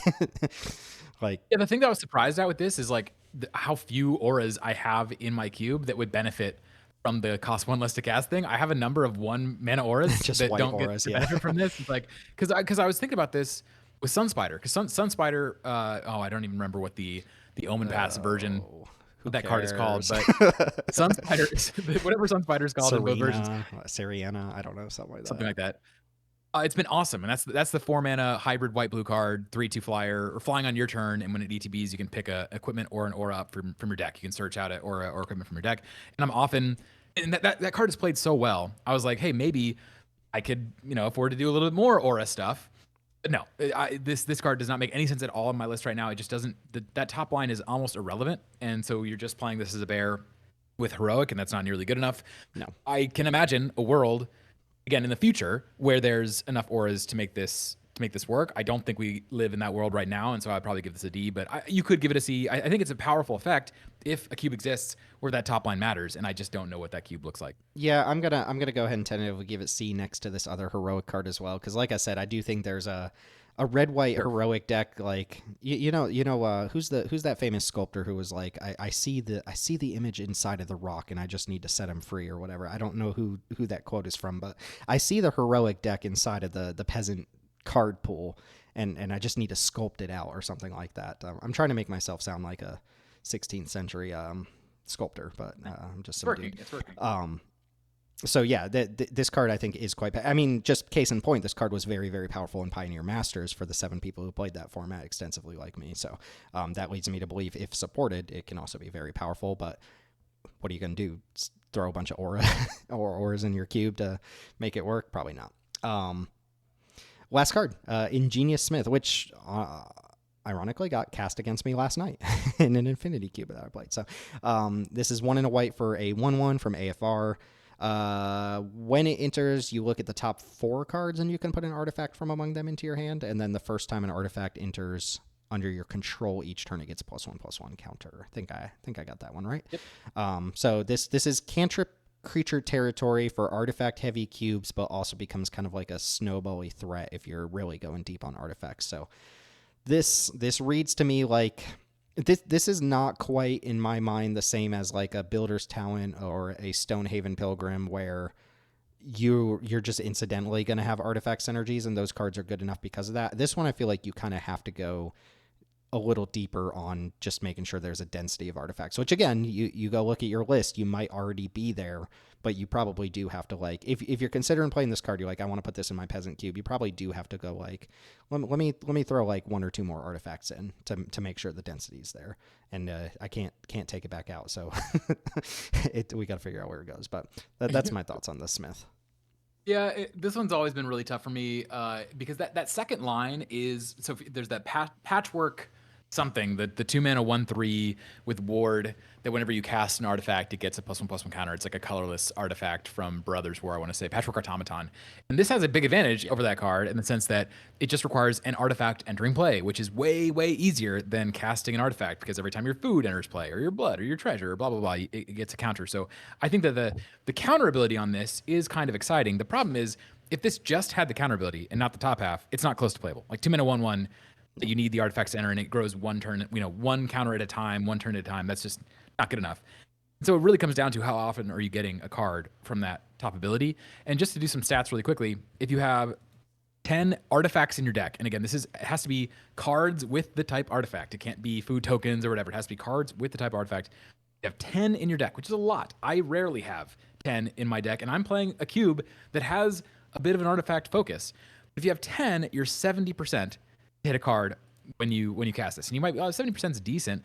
Most of the time, I'm looking, when I'm doing something like with a random effect, I want to get that number to like 80, 85 at least before I'm pretty happy with it. So the way I view this card is that it's kind of a coin flip, even in a cube environment that supports this, unless it's like what you're talking about, actually an affinity cube where it's all about artifacts. If you're not there, if you're in a normal Peasant environment, I think that the best this is ever going to be is kind of a coin flip about whether you draw the card or not. And I think that makes it hard for me to want to run. But I'm not sure about that. Maybe a coin flip draw card on top of this creature that grows is actually good enough to run. So I would probably have it as like a C-. But I don't feel really strongly about C- versus D, but definitely doesn't get up to B for me. I do think this gets played too often. I see too many lists where people are running this, and I look at the artifact count, and it's just not high enough. So be careful. Be very careful if you're running this card. It will miss a lot unless you are heavily trying to support it. I think I have to go C here because, like, if I'm going to use the argument this card is good if you're supporting enchantments, I kind of have to use the argument this card is good if you support artifacts. But yeah, I agree. I think we did play this kind of without any considerations when AFR came out. Never super impressed because we didn't push artifacts. It could probably make the cut for us now if we really wanted to play. I don't feel compelled to. I think there's a red card coming out in TMNT that's similar, like a 2/1 haste that has that ETB ability. I don't think it grows though, so that might be. There's also the blue one, well. the blue one from LCI that can pick up pirates but doesn't grow. But to me, all of these have the same. The staunch. Yeah, the same issue where it's just like they just miss too often. Okay, that took way longer than I thought it would. It's almost a boon that we don't have the third person talking about cards here. I didn't realize that. Maybe I should have thought about that when we showed up with 60 white cards to talk about. But here you go, the definitive ranking, undisputable ranking of playable white 2-drops, and by playable we mean cards that people play. There you go. So yeah. Johnny's Pridemate is the worst. I actually think Adanto Vanguard is literally the worst that you could put in a cube of any design. But well, honestly, this is why I wanted to do this tier list, is to have those 2 cards at the bottom. So I'm glad we were able to do that. Even if I'm not sure that I would say for sure that they're at the bottom, but I do want that to be the message, at least from us. Yeah. We feel like these cards are not playable anymore. Stop playing them in Peasant. But now the interesting thing about this snapshot here is I do everything that's in A and everything that's in B. If I'm playing an arena-based peasant cube that doesn't have like some sort of novel like theme to it or something, I almost expect every one of these cards to be in that cube. That's And why I S, think yeah, they're yeah. A and S for sure, and then A like maybe you don't have every single Skyfish or something, but yeah, I think every single one of these deserves to be in cubes over pretty much everything else on this list. Like I would expect to see these cards, or if it was like a new designer or an experienced designer even who didn't have these cards and they wanted feedback, I'd be like, have you considered Neighborhood Guardian, or why aren't you on Clarion Spirit? I would like to hear their feedback for why these cards aren't in consideration. Okay, so here's the question: of the B cards, what's the card that is closest to getting there for you? Because for me, it would Um, probably be Dawnwing Marshal. I think that's the card that I'm like probably deserves the most Yeah, I respect out of mean, those. if it's literally me, it's Resolute Reinforcements. But I think Yeah, that's fair. I'm alone on an island for that. But I do think this is a rough approximation of like an ordering too, like from left to right. Um, Sure. it's probably like some combination or some pick of these three cards. Like Rafine's Okay, so maybe Reformant, I think Samwise is should be a lower. maybe it should, because I think Samwise is good. I think it's more in line with cards that do its job better, like the Skyfishers. I think it's like a Skyfisher adjacent that plays out worse than a Skyfisher, but Yep. Yeah. that's not an indictment of the card just because they're better versions. But I think these are all cards I have played at different times that do things that I think are good. This one's underperforms, but I still read it and I'm like, it's good. So yeah, it's probably some range of these. And then, the opposite of that too is the D range cards are cards, if I saw them in a cube, I would either assume there's something very specific going on, or I would, be like, why are we buying this? Like I think what for are we doing? everything in D, if I had a good relationship with the curator, I'd be like, hey, I wouldn't run these cards. I would run, I'd run something else. If it's in C, yeah, for the stuff in C, I'd be like, okay, I can at least see the vision. I still probably wouldn't, but I can imagine a world where you're running some of these cards for sure. But yeah, the stuff in D, I would avoid pretty Yeah, much at all so costs. I mean, this is all our thoughts. Three almost what 3 hours of white two drops. We should probably rein that in next time. I didn't even realize the time, but yeah, this was super fun. We can definitely revisit this with other colors too, and hopefully we get some feedback about what people want to see. We should probably do all this spiel up front because how many people are really here at the end of the video, I don't know. But if you are still here, like, let us know if you want to see the same type of ranking for other colors. Let us know if this is too long to do something like a tier list. If you'd like us to shorten it, if you like the long content, just let us know what you think of the video, and we'll adjust accordingly for the next one. We've thrown around a couple ideas for tier lists, and they're fun to do. I mean, could talk about white two drop creatures for 3 hours. We could talk about tons of things. So again, Daneelius, thanks for kind of like pulling all the card images and bringing your insight and giving us the kind of topic to talk about here. I think you did majority of the work this time around, and we'll definitely invite you back to do some more, and we'll see if Teld can get his computer fixed. And if there's three of us, we should probably do a shorter list. We should do a shorter list.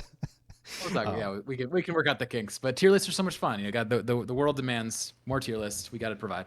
Yes, and yeah, as always, thanks to the listener for listening.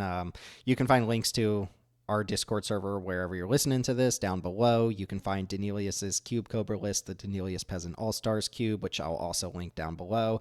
And if you come join the Discord server, you can come talk to us, personally, and give us your thoughts on any of the cards here, anything missing, things from different categories, whatever. You can come talk Cube with us, and we'll be super excited to talk back. So that's going to go ahead and do it for this tier list. Thanks for watching. My name is Timothy Zaccanino. This has been Daneelius joining me for this one, and we will catch you all next time.